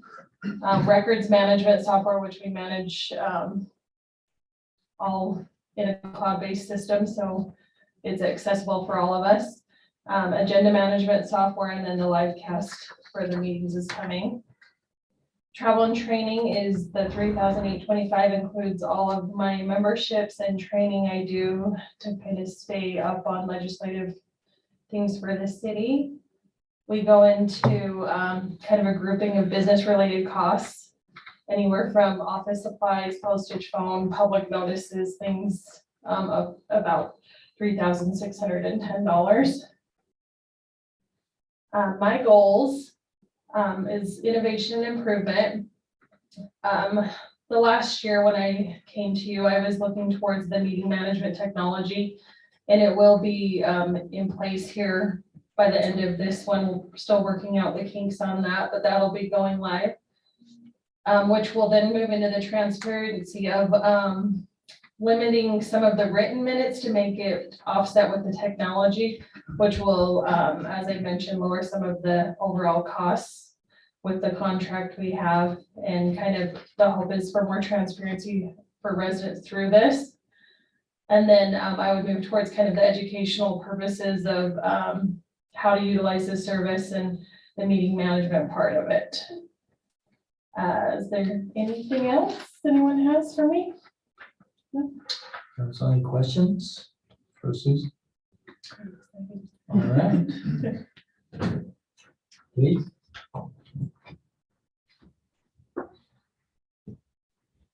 Great, thank you. So on to human resources. So for fiscal year 24, my budget reflects spending by the human resources department that was previously part of the overall administration budget. So this year was the first year that all three of us had our own individual budget. And I had very minimal line items. And as we've spent through the year, we kind of broke them down. So this next budget's a little bit more, there's a little bit more detail and we can track it a little bit easier. So my breakdown, I've got my subscriptions and my memberships. It's fairly small. This is for the Society for Human Resource Management. And then also with that is the Northern Utah Human Resource Association. And then we've got travel and training at $1,500, office supplies at $500, postage $100. We've got computer services and software at $380. The telephone $360, personnel related cost is $17,950. And then small equipment, I'm also in need of a new computer and a new scanner. So total, my budget has actually decreased by 3.2%, which is $763. Oops. The other button. Well, I guess I can. Oh, Sorry. grab it again. Got excited. I am excited. The other right. This one? On this side. Yeah, this one, right? Okay, I'm just gonna let you do it, John. Okay, so for the goals for my 2023-2024 budget is still to recruit, retain, and continue to build morale. So kind of an exciting number that I wanted to share with everyone. So in fiscal year 21, we actually had 15 people leave the city. 2 of those were retirees, and then 13 were just people that went on to different different places to be. 2022, we had 14 total, 1 retiree, so 13. And so far this year, we're at 7 with 1 retired, so we're at six people that have left. So it's exciting to me to see that we're in the right direction, that people are wanting to stay, people enjoy being here. So as far as recruiting goes, we want to hire the right person for the job who will add value to the city. So we've had actually quite a few positions in the city over the past few months open up, and people have moved around internally. It's been actually really nice because people are kind of finding where they are best suited and where they enjoy being. And it's really worked out in the benefit of the city. We're also working on restructuring our job descriptions to create strong positions for each department. So what are employees doing versus what their higher date job description says. So John and I are working and with Dave on a program that we're asking the employees what they're doing versus what their job description says they're doing, and kind of coming in together at a happy medium to make sure we're gathering everybody's full capacity. Retain positive morale. Will continue to retain staff and reduce turnover. We're continuing to listen to employees' needs and keep employees happy, satisfied, and give them the opportunity for growth. Excuse me. As far as building morale, positive employee morale leads to an increase in productivity and efficiency in the workplace. We want to recognize the employees for the hard work that they're doing, promote teamwork, and showcase specific skills. And then employee feedback. What do employees want and need to be successful? Another big thing that all of the leaders in our city are is as big as open communication, which has been really nice. Having that open door policy, I think a lot of people have really appreciated that. So I think that's a great asset. I'm gonna let you move, John. That's the last one. Oh, is that it? Yeah. Okay, any questions? Council, any questions for Katie this evening? Katie, thank you for that information. We'll now have Councilmember Dowpass talk to us about the presentation on building and plan. Sure. John, do you have those slides from Scott? Maybe. All right, so go ahead and advance there. Sorry, just sharing the screen. Yeah, no worries. Okay, so I'm the council liaison for building and planning. And you'll see here FY23 to FY24 in building, we have a slight increase in the overall cost. And then in planning, we have a slight decrease. So we're pretty break even if you look at the two combined together. Go ahead and move on. So the deliverables that we have that we've decided are most important for building and planning, as you. Sorry, I think it jumped and started. I think I skipped the slide. You know, actually you did. There was the first slide that had those boxes, now that I think about it. They're, Yeah, I'm gonna shut the program down. It's just skipping like 2 and 3 slides, so. yeah. Let me try it again. They want to go home. Okay, we're done. Any questions? Yeah. Yep. It was smooth. Sounds good. Yeah, so we're gonna call my presentation done. We saw the overall with that decrease. Yeah. It's doing it again. Goes from 1 to 4. John, make sure that slide is not hidden. Oh, you want that? You said hidden slides? Yeah.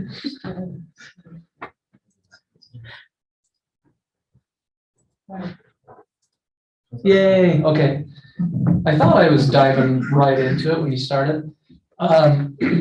Okay, so just a little bit of an overview on the building and the planning departments for our city. We are still a growing city, but I would say that our staff between building and planning is still pretty minimal. We have a couple of building inspectors. We have Nate Davis and Bruce Higley. They're our main building inspectors. And then along with Colleen Phillips that helps on the administrative stuff with building permits and processing those. And some people might have heard about this over the last year or so. We did have an additional building inspector last year that has moved on to a different opportunity. And just because of the economics and where we're at with the building rates and how things are going, we haven't had to backfill that or consider backfilling it, at least for the time being. Now onto the planning department. Of course, we have Scott Hess as our community and economic development director. And then we have Kai Johnson that shares half of his time between building inspection and planning activities. And so I think that's been a really good thing for the city that we can utilize his skills for both sides of the house. And it's just a unique scenario that served the city well. And then in the budget, we're looking at having an additional planner for half of the year that will be added into the budget. And we'll get to that point when we need to hire that person. And then kind of a big portion of the percentages for these would be for like salaries and wages and things like that. That's typically how it would look like in a department like this. And there's a small motor pool percentage that is for our leased vehicles that, similar to other departments, are pretty much a net zero at this point.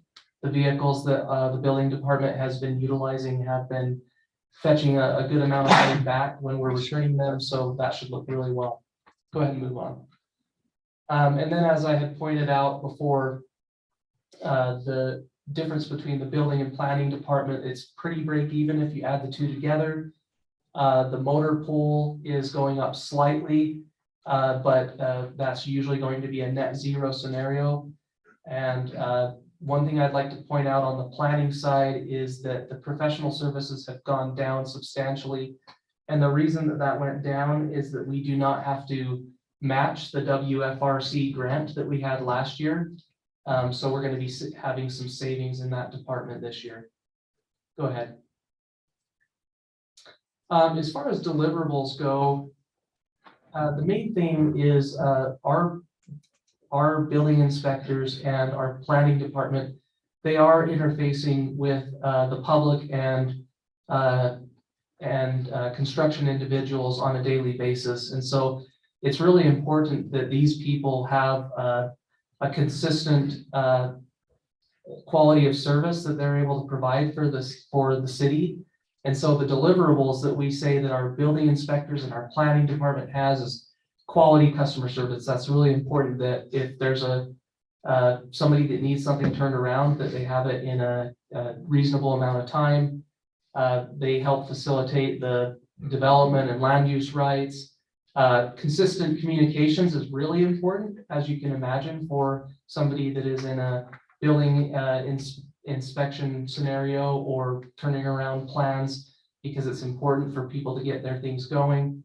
And then building permits, I've had a phenomenal experience working with Colleen on the building permits and getting information back and forth through her and some of these other things. So those are the key deliverables for building and planning. Scott, I might have missed something, but I'm going to ask you if there's anything I missed.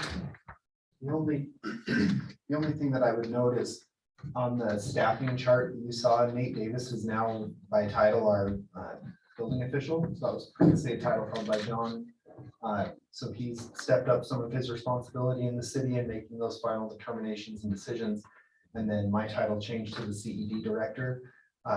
The other, last thing just on that planning position, that's Brandon Bell's position, he's moved on to different opportunities. And that happened really at a good time of the year, just because our planning applications kind of fell off. But we have, just a lot of backlog and development in waiting. So we have a number of preliminary and final subdivision plats that are have been asked to be extended. So we know we have this kind of buildup of planning work to come.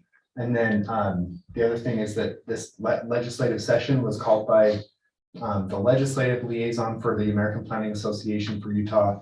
He called it the Planners Full Employment Act. So the state of Utah continuously changes and updates the legislation related to the Land Use Development Management Act. That's the guiding state code that guides all of our city planning efforts.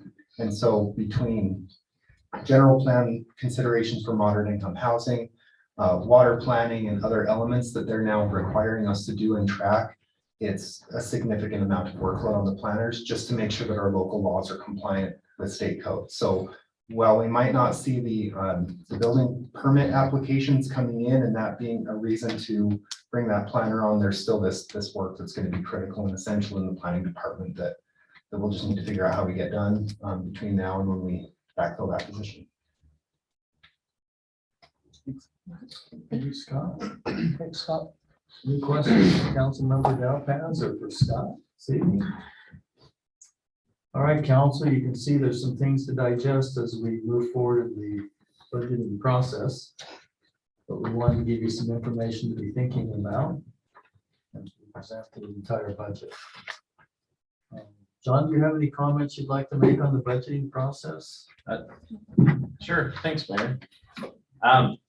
So council, as you're aware, the city does a pretty robust process. It starts out in January with Jamie and the department heads starting to work through their yellow sheets, is what we call them. That's the line by line detail of what we're budgeting for the next year. And then that starts a process internally with the department heads and myself and Jamie as we kind of go around and look at what we've spent, what we've done in the past, what we think is coming in the future. But we essentially build kind of a program and a map for how the departments are laying out. And then the mayor Councilman Swanson is the finance liaison, have gotten involved. And we've retweaked and worked and got those to a point where we can have what we call a balanced budget. And then newly this year, we've done the Citizen Budget Committee that has been meeting on Thursday afternoons. And they've been going through the yellow sheets. Yeah, Wednesday afternoons. on a week of the, yeah, but they're recorded, they're on YouTube. I know several of you council members have watched those, even if it wasn't the time of, you've watched them in the recordings on YouTube. But they've been going through additional detail work. And then we're here tonight with the presentations where the department heads are following up on their commitments from last year, their revised commitments for the coming year. And then we still have some very important dates coming up. One is the tentative budget is adopted the first official meeting in May. That's by state law. You cannot end your meeting that night until you've adopted a tentative budget. Just so you're aware. And then the final budget is adopted in June. And in that time, there's still a lot of moving and shuffling that has typically gone on in the past. From a staff perspective, what we've given you up to this point is just where we think we're headed. The mayor is the one that officially recommends the tentative budget to the council. And then in theory, in that May to June timeframe, that becomes the council's job to then balance the budget. Currently, we have a balanced budget that the mayor has prepared for you in May. That doesn't mean that I won't break it tomorrow, right, Jamie? But there are lots of things the council that still needs to be involved in. And we opt to involve the council early as opposed to some of the other cities where the council gets involved just in that last month of the process. But that's where we're at. There's been lots of hours. There are individuals in this room who have worked nights and weekends to get things prepared. And anyways, the Citizen Budget Committee has put in a lot of time too. And that's the process. And it's not done yet. It's exciting. It's fun as accounting can be.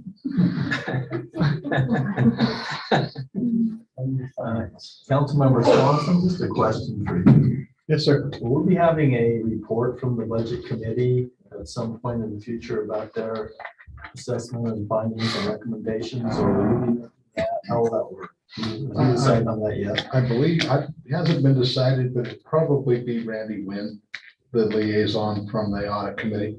And I would anticipate that report would come after you presented the tentative budget. And then we have an idea of what the base is and then go from there. Okay, thank you very much. Anything else, council, before we move on to the next item? All right, we will move on to item number 7. Mr. Call will be presenting this. This is a discussion on the opportunity to purchase some property from Beaver County that we've talked with the county about. So, John? Thank you, Mayor.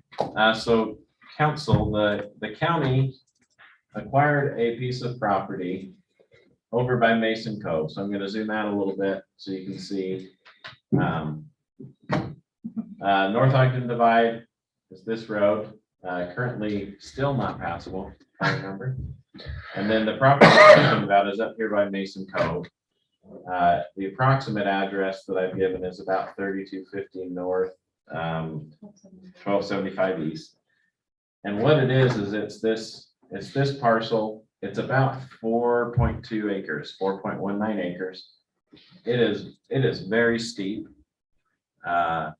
almost unbuildable on most of it, except at the top. So right up here at the top, there's a half to a 3/4 of an acre of a flat area. And the county has approached us about us taking ownership of it in one way or another as a potential future park location. Like I said, this is very steep. This is a detention basin the city owns down here at the south end.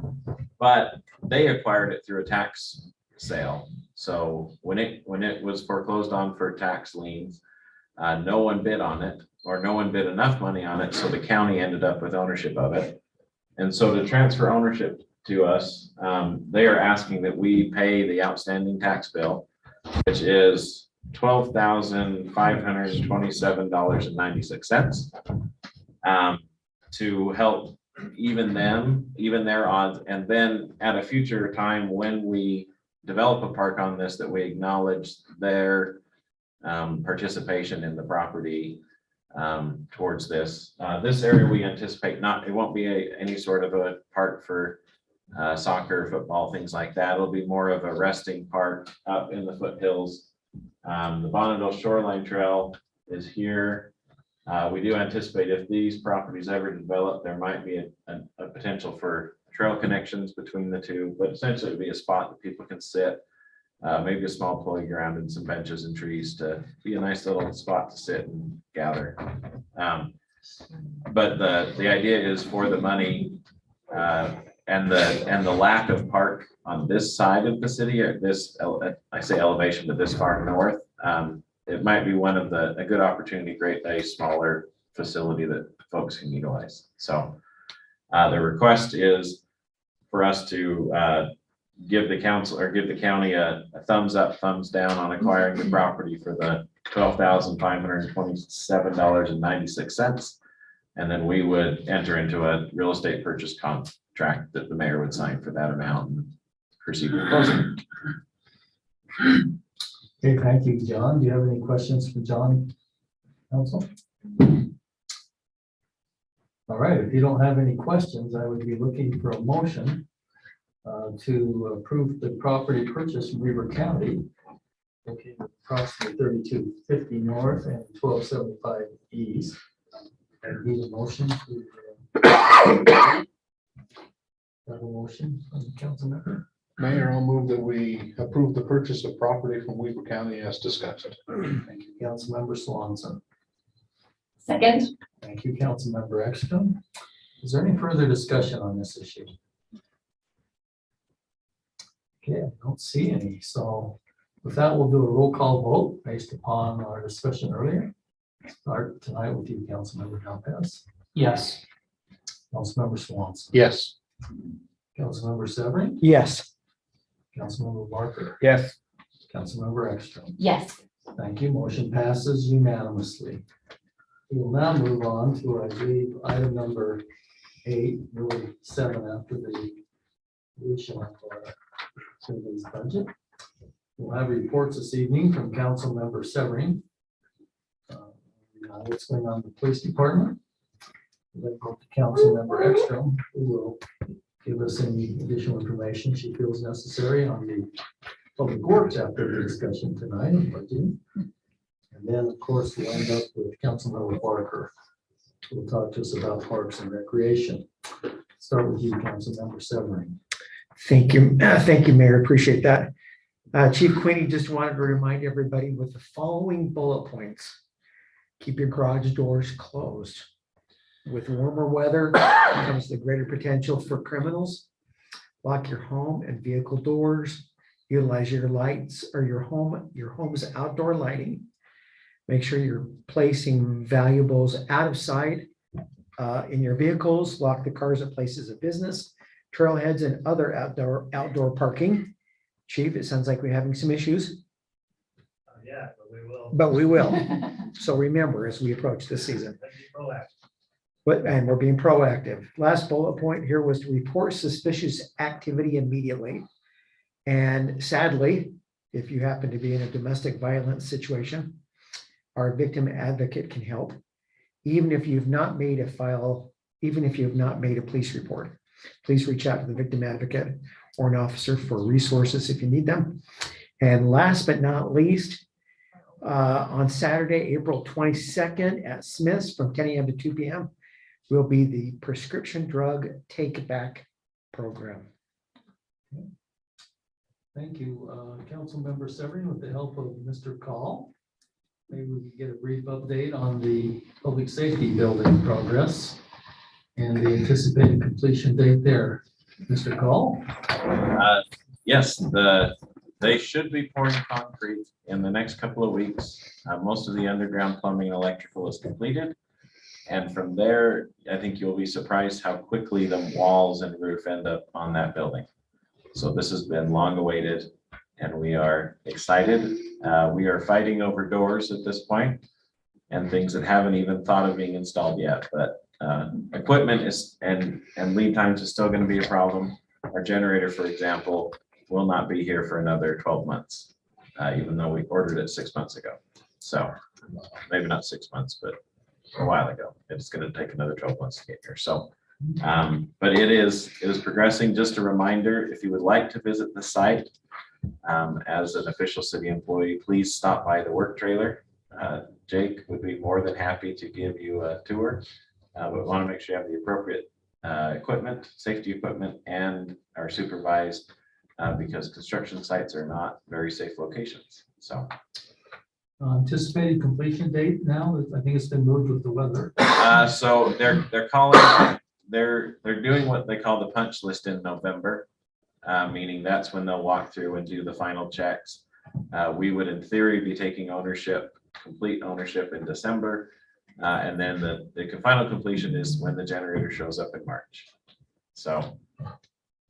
Okay, thank you, John. Councilmember Ekstrom. All right, for Public Works, as you can imagine, they spent so much of the winter plowing the snow and now they're dealing with the melted snow. So lots of crews working 24-hour shifts on flood management. So pray for our guys. They need some good rest. We're really, really appreciative. And now that the weather is warming up, they're going to start the capital projects. So some of the ones that Dave pointed out to us with the street lining and sewer, the street project, excuse me, and sewer lining. That's what Public Works is up to. Okay, thank you, Councilmember Ekstrom. Just maybe another word there. I don't think we can underestimate the effort that they've gone through this year. I know they've worked many almost 12-hour shifts trying to keep the streets clean. We are going to recognize that in a little activity, I think on April the 24th.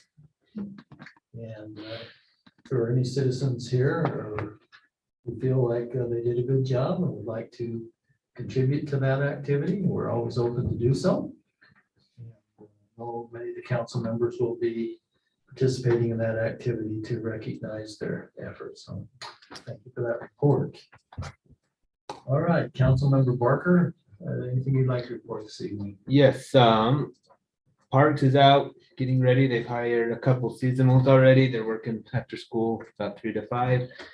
They're starting to aerate the pool this week. I think it's already done. I saw them doing it today. They're doing the first fertilizer applications, and they have about half the park bathrooms open by the end of the week. The other half are still under snow until once they thaw out, they'll open those ones up. And they're getting ready to start charging sprinklers and start mowing. Now that snow's gone, let's mow the lawn. I believe the Pineview system is going to be charged on the 24th. Yep. So just make sure you have your valves turned off there. And it probably goes without saying, but our snowplow budget was blown out of the waters. Well, I should use that term today. It's still underwater.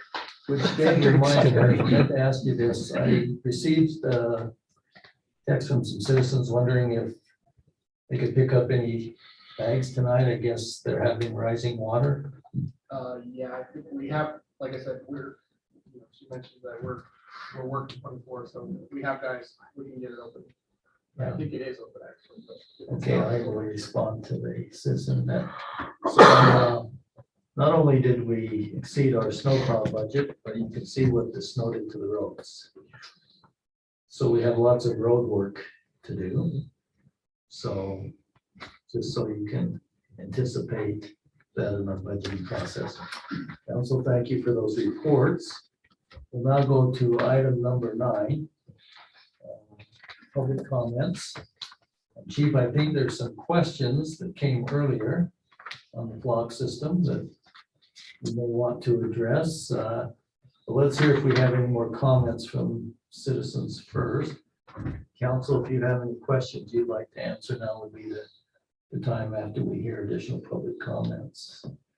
John, is there anyone online that would like to comment? There is one raised hand. Let's start there tonight. Okay, so this is Chris Pulver. make sure our speakers are functioning. Hey, yeah, this is Chris Pulver, North Ogden, obviously. Just wanted to, that was a lot of budget stuff, but with being on the budget committee, the Citizen Budget Committee, it's been amazing to learn all the stuff that. Hey, Chris, hold up one sec. Oh, okay. It's not talking to her. Speaker again. Try talking again, Chris. How about now? Can you hear me now? No. No, someone unplugged it. Like I grew up, Mr. Nobody. That's what we call that person. Okay, try again, Chris. How about now? Can you hear me now? Maybe. This to us last week. Or just we get some feedback. Okay, try again, Chris. One more time. How about that?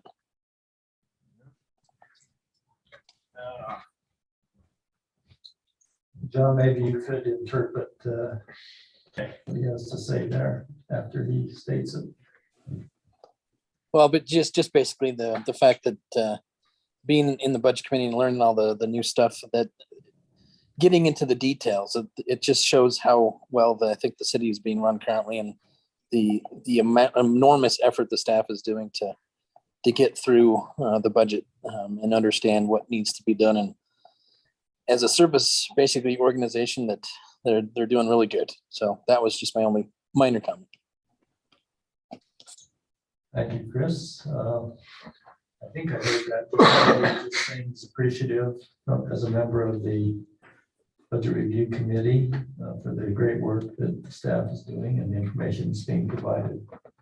Is that summary good? Yep. Okay. Anyone else online, John? Not at this time. Okay, let's go with comments from those who are present this evening. If you'd like to make a comment, please step up to the podium. Limit your comments to 5 minutes and tell us your name and what city you live in. Brenda Ashdown. I just want to second, I live in North Ogden. I just want to second what Chris said. I'm on the Citizens Budget Committee. And we got this information from Dave Espinoza last week. We got a much more detailed information and was able to ask any questions that we wanted to ask. I would just recommend to you, if you have any citizens that are interested in the budget or maybe complaining about the budget, have them go watch those YouTube videos because they are full of information. I know I told you a couple of years ago after sitting through these budget meetings that it's very boring, but this hasn't been. It's been very interesting, and to learn how the city runs and the amount of funds and the amount of people it takes to keep the city running is amazing. And I'm supposed to tell Phil that his hair looks wonderful. She can't do it herself? No, you told me. Oh, You my told me to.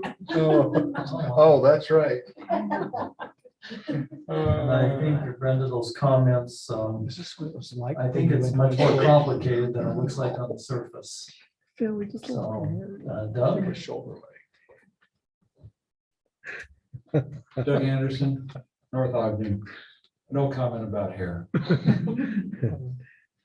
Two things that the council may want to consider, some questions I wished I had asked earlier, but they came to me later.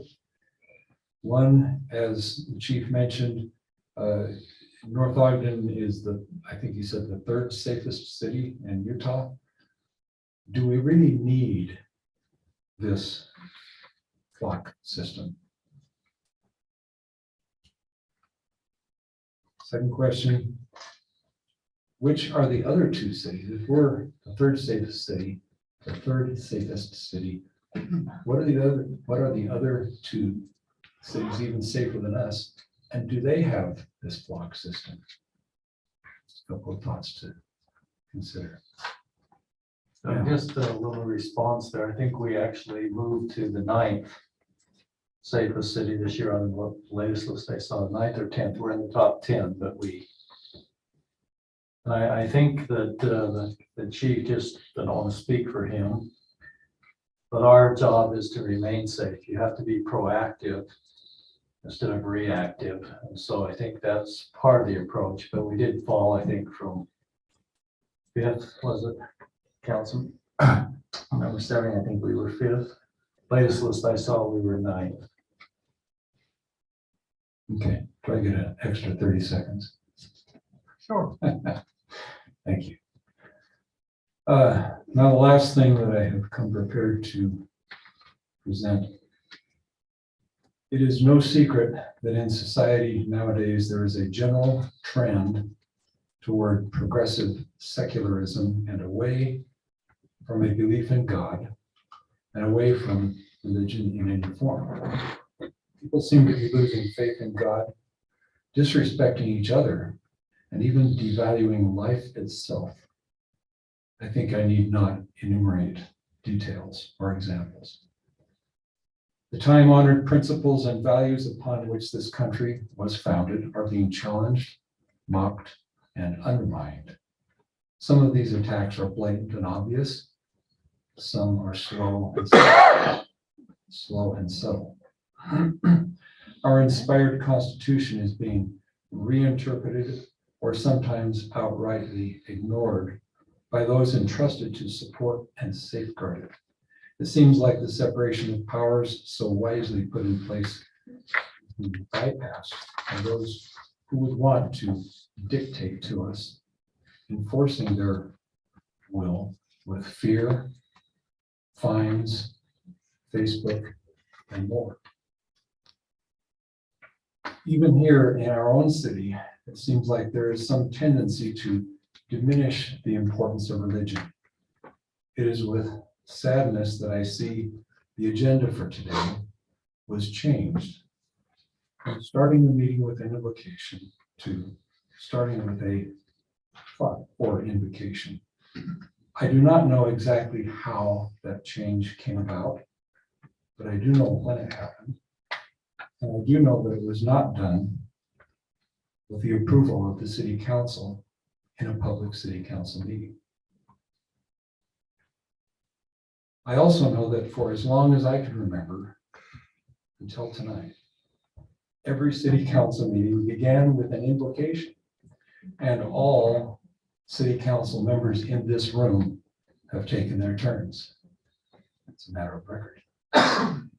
Every city council meeting until tonight, every local caucus meeting, and every county convention I have ever been to in the last 43 years of my residence here has started with a prayer, not just a thought as a substitute.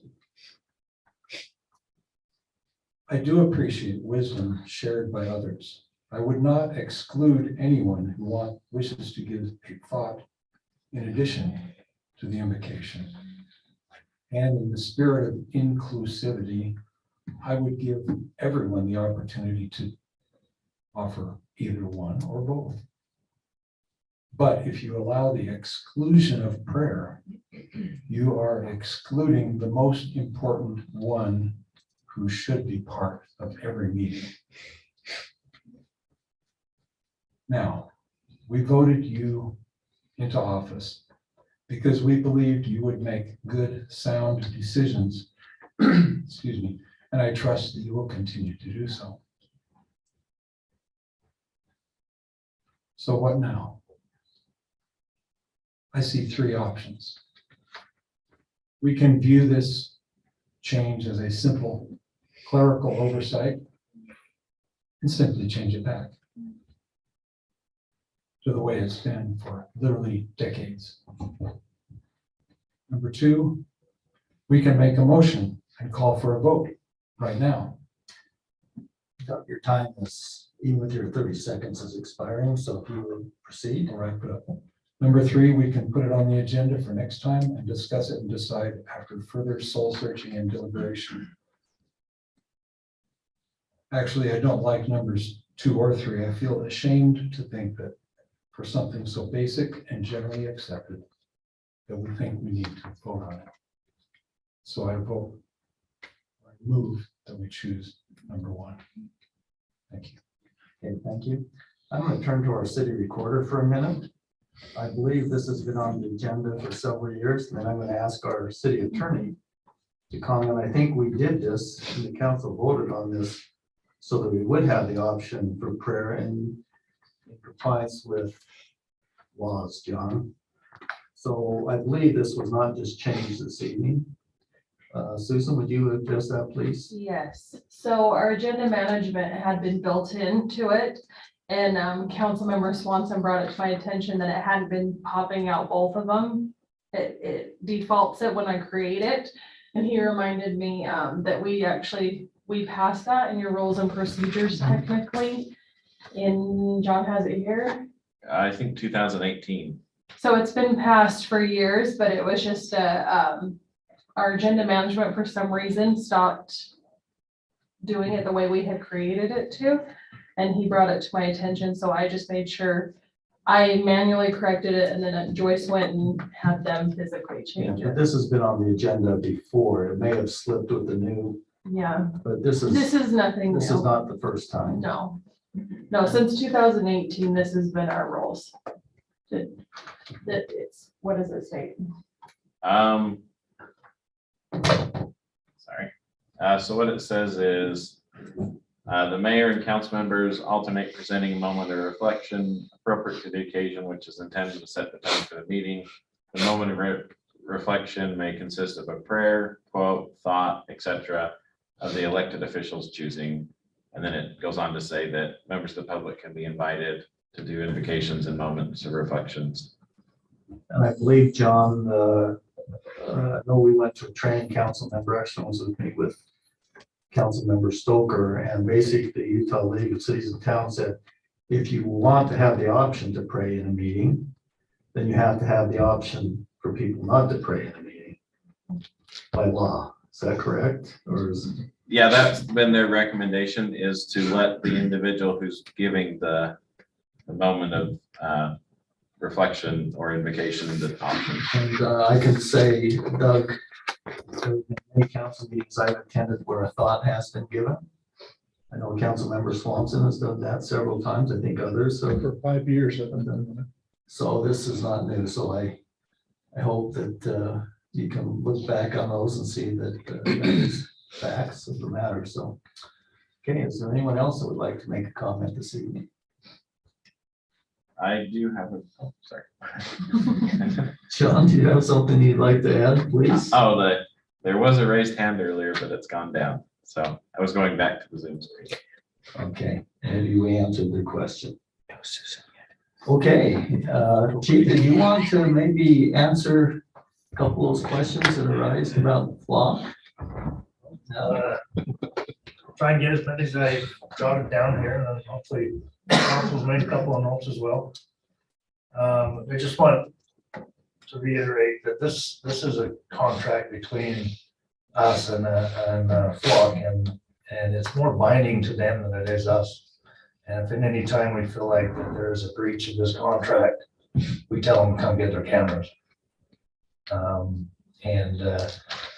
I just know that also us as the users, there's not only our policy, departmental policy, but state law that basically tells us how and when we can utilize this data. And we, just like all the databases that we have access to will be strictly scrutinized, both within the department, from outside the department, from state agencies, from citizens, and we take that responsibility very seriously. So this is just another tool in our tool belt. I was listening to the wonderful presentation that Dave was giving on our garbage pickup. And I was thinking, when we have a private entity come and pick up our garbage cans, we're giving them more information and data in that one garbage can than we probably are getting on these cameras on any single individual by far. And with nobody out there watching what they do with what they're picking up. So I feel very comfortable with the safety and security of the information that these cameras are picking up for us. I think the point being is, things in the cloud are subject to You know, you look at your medical records, I can tell you, they're in the cloud. You look at just about everything today, so I think there's risk in everything we do, but this is not additional risk over many of the issues we like to keep private, so. Yeah, I'd be silly to sit up here and say that there's not a risk. I mean, there's probably a potential out there for something. Well, with everything on medical, financial information. And then the information in this system is nothing more than you or I could get standing out on the street corner all day long, so. Well, and you know, things do happen, as was pointed out. You know, I have a personal identification number to file my tax return because somebody got a hold of all my information somehow, so it's out there. Thank you. Anything else, Chief? Yeah, just a couple other questions I'll just touch on really quick. Video capabilities, these cameras do not now, and we have no intention of giving them any capabilities to take video. Still photos only. There is no zoom in or out. They're fixed. There's nothing that controls which way they're pointing except for a person with a wrench. Well, I take that back. They're welded on there. You can't touch it. You can't move it. Don't do it. And then the sharing was brought up. And I'll just tell you, after 9/11, it became imperative that law enforcement shares data. Because if we don't, then we're just putting ourselves at risk. So that's where the whole sharing thing just exploded, is the importance of making sure we share intelligence so that we can keep each other protected, not only from foreign terror, but domestic terror. And that's going on right here in our community as we speak. So, and I think I touched on everything that I jotted down. If there was anything, any other concerns or anything, I'd be happy to. Somebody mentioned moving the cameras. Okay, yeah, so if we find that a camera's not producing, that it's not being effective, we'll move it. We'll find a place where it will be. If the bad guy figures out, that's kind of half the battle, we hope. They say, well, North Ogden's got this safeguard in place. Let's go somewhere else that doesn't. So we're kind of okay if they know we have a camera. And if we find, you know, that they're avoiding them because they know where they are, we'll move them. Find a place where they'll be effective. Councilman.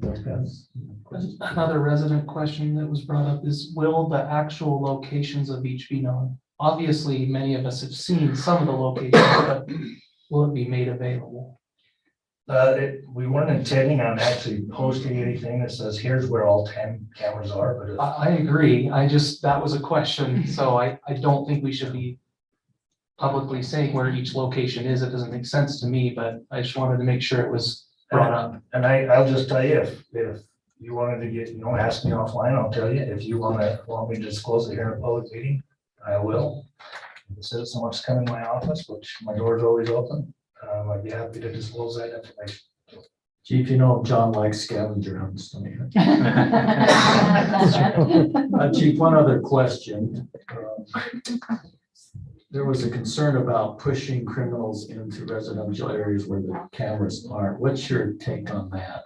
I think we're giving criminals a little more credit than they probably deserve. I've not met very many criminals that have that much foresight. All right, just wanted to get your opinion on that. Council, do you have any other council members? Yeah, Mayor, thank you.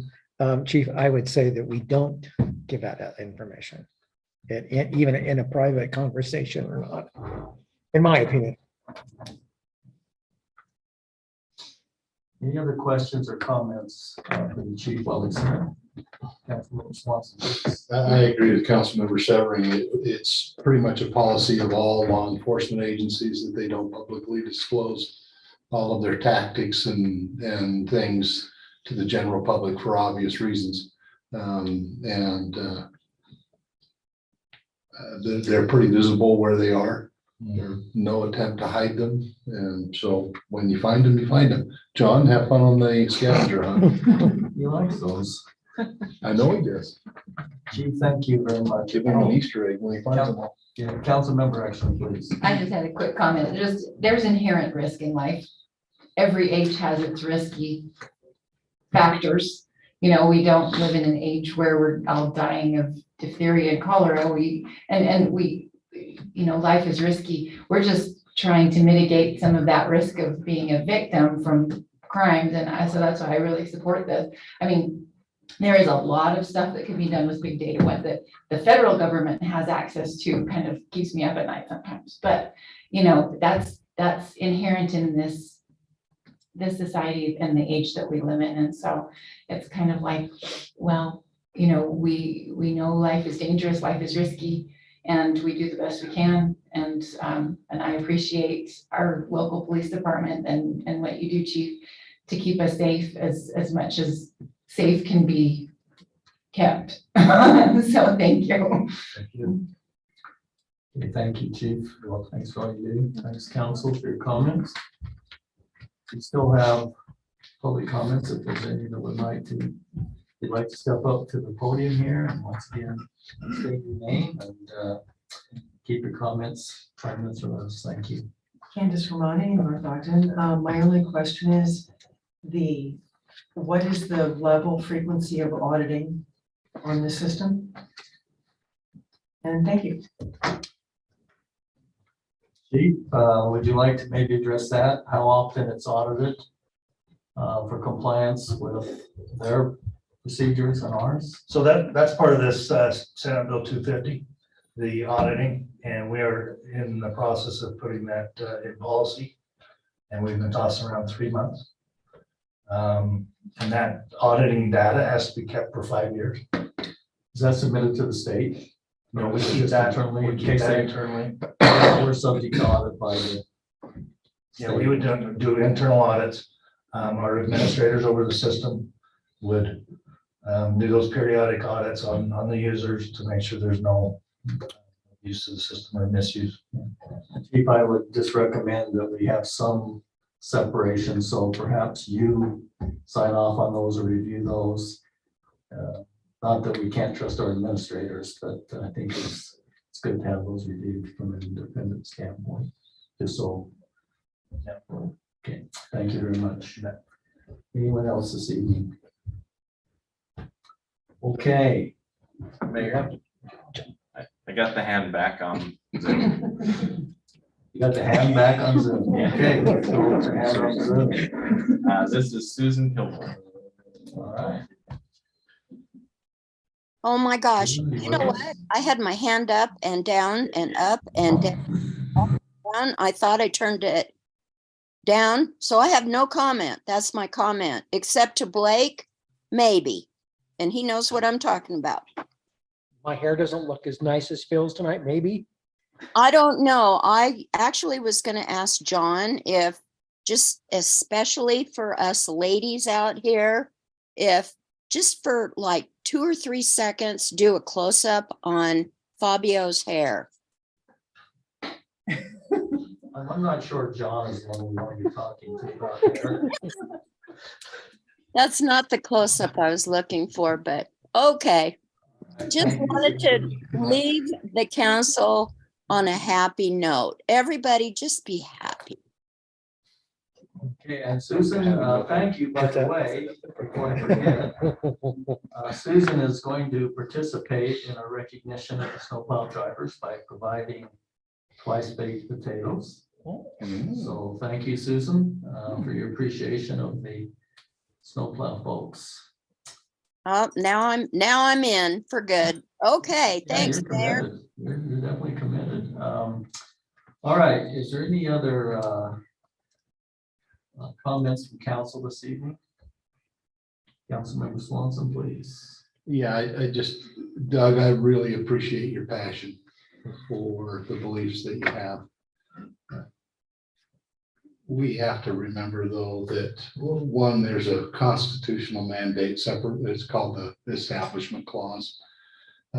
As a government, we can't even hint that we're establishing a religion or a preference for a religion or non-religious. It's written into the Constitution by our forefathers. And I'm not pretending to be a constitutional scholar, but I've read quite a bit about the Establishment Clause. The other is also that as a council, we represent the entire city. And even in this room right here tonight, I know just about everybody in here pretty well. We have the entire spectrum of religious belief represented right here just tonight. And as a council, we're elected to represent everybody. And as has been mentioned by the legal team at the League of Cities and Towns and has been litigated across the country, we have to make sure that all have the opportunity to participate in the meeting in the way that they will, and that and it really goes against what this country stands for us to mandate that there has to be an invocation. I'm the one that started the whole thought idea back just before Mayor Taylor deployed in late 2017, because we had residents who were feeling that they weren't represented. They didn't have an opportunity. We had some who wanted to offer an invocation, but felt that they couldn't because a particular style of invocation seemed to be the expectation. And other Christian and non-Christian individuals had expressed that they felt that they couldn't offer their form of prayer because of the predominant religion and its influence here in North Ogden City. We also had individuals who were not religious, who have been offered wonderful thoughts and quite patriotic and moving statements that have set a great tone for the meetings that we've had here, and everybody needs to have that opportunity. And as was mentioned by Susan and John, we made these changes by council vote over 5 years ago. And it, for a while, was on the agenda. And then I noticed recently that for whatever reason, and now we know the reason, it was just a bug in the software that popped off. And so that's why it's back on. And that's why we're doing it the way we're doing it. But I really appreciate the passion that you have. Thank you, Councilmember Swanson. And I know about 2020, we kind of strayed off and gone just to invocation. So I think your comments are very well stated. I don't think that just because we do that doesn't mean that people don't have a belief in their God and how they ought to worship. So thank you. Any other comments this evening, Councilmember Barker? Yeah, I got a question for Dave. The green waste pit. Yes. The mud bog? So the plan right now is to open when we do the spring cleanup. I think that is First week of May. May 6th. So yeah, May 6th will be the first day of spring cleanup at the green waste pit. I think that's where we're shooting to open the green waste side of it up as well. So Okay. And to piggyback on that, with my other job, open burn's open now. So if you don't want to wait till May 6th, you can get a burn permit online and burn your own yard waste until the end of May. So melt your snow. Huh? Nope, anyone can burn. Okay, thank you, Councilmember Barker. I just have one comment I'd like to throw out, just a word of appreciation.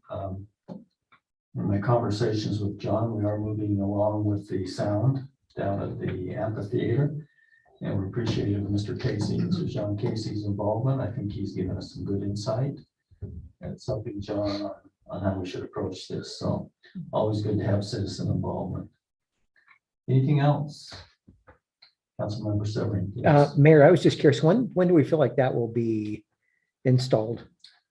Mr. Call is telling me he thinks we can get it in this year's budget unless things have changed in the last week. That would be my hope based on the list that Mr. Casey's helped me build. I think the biggest thing might just be lead time on those items. So it'd be hopefully before June 30th. Lights might be after June 30th. Those seem to have a longer lead time based on what I've seen. Thank you. Our goal is to try to get that done in this year's budget. So, Thank you. okay, thank you.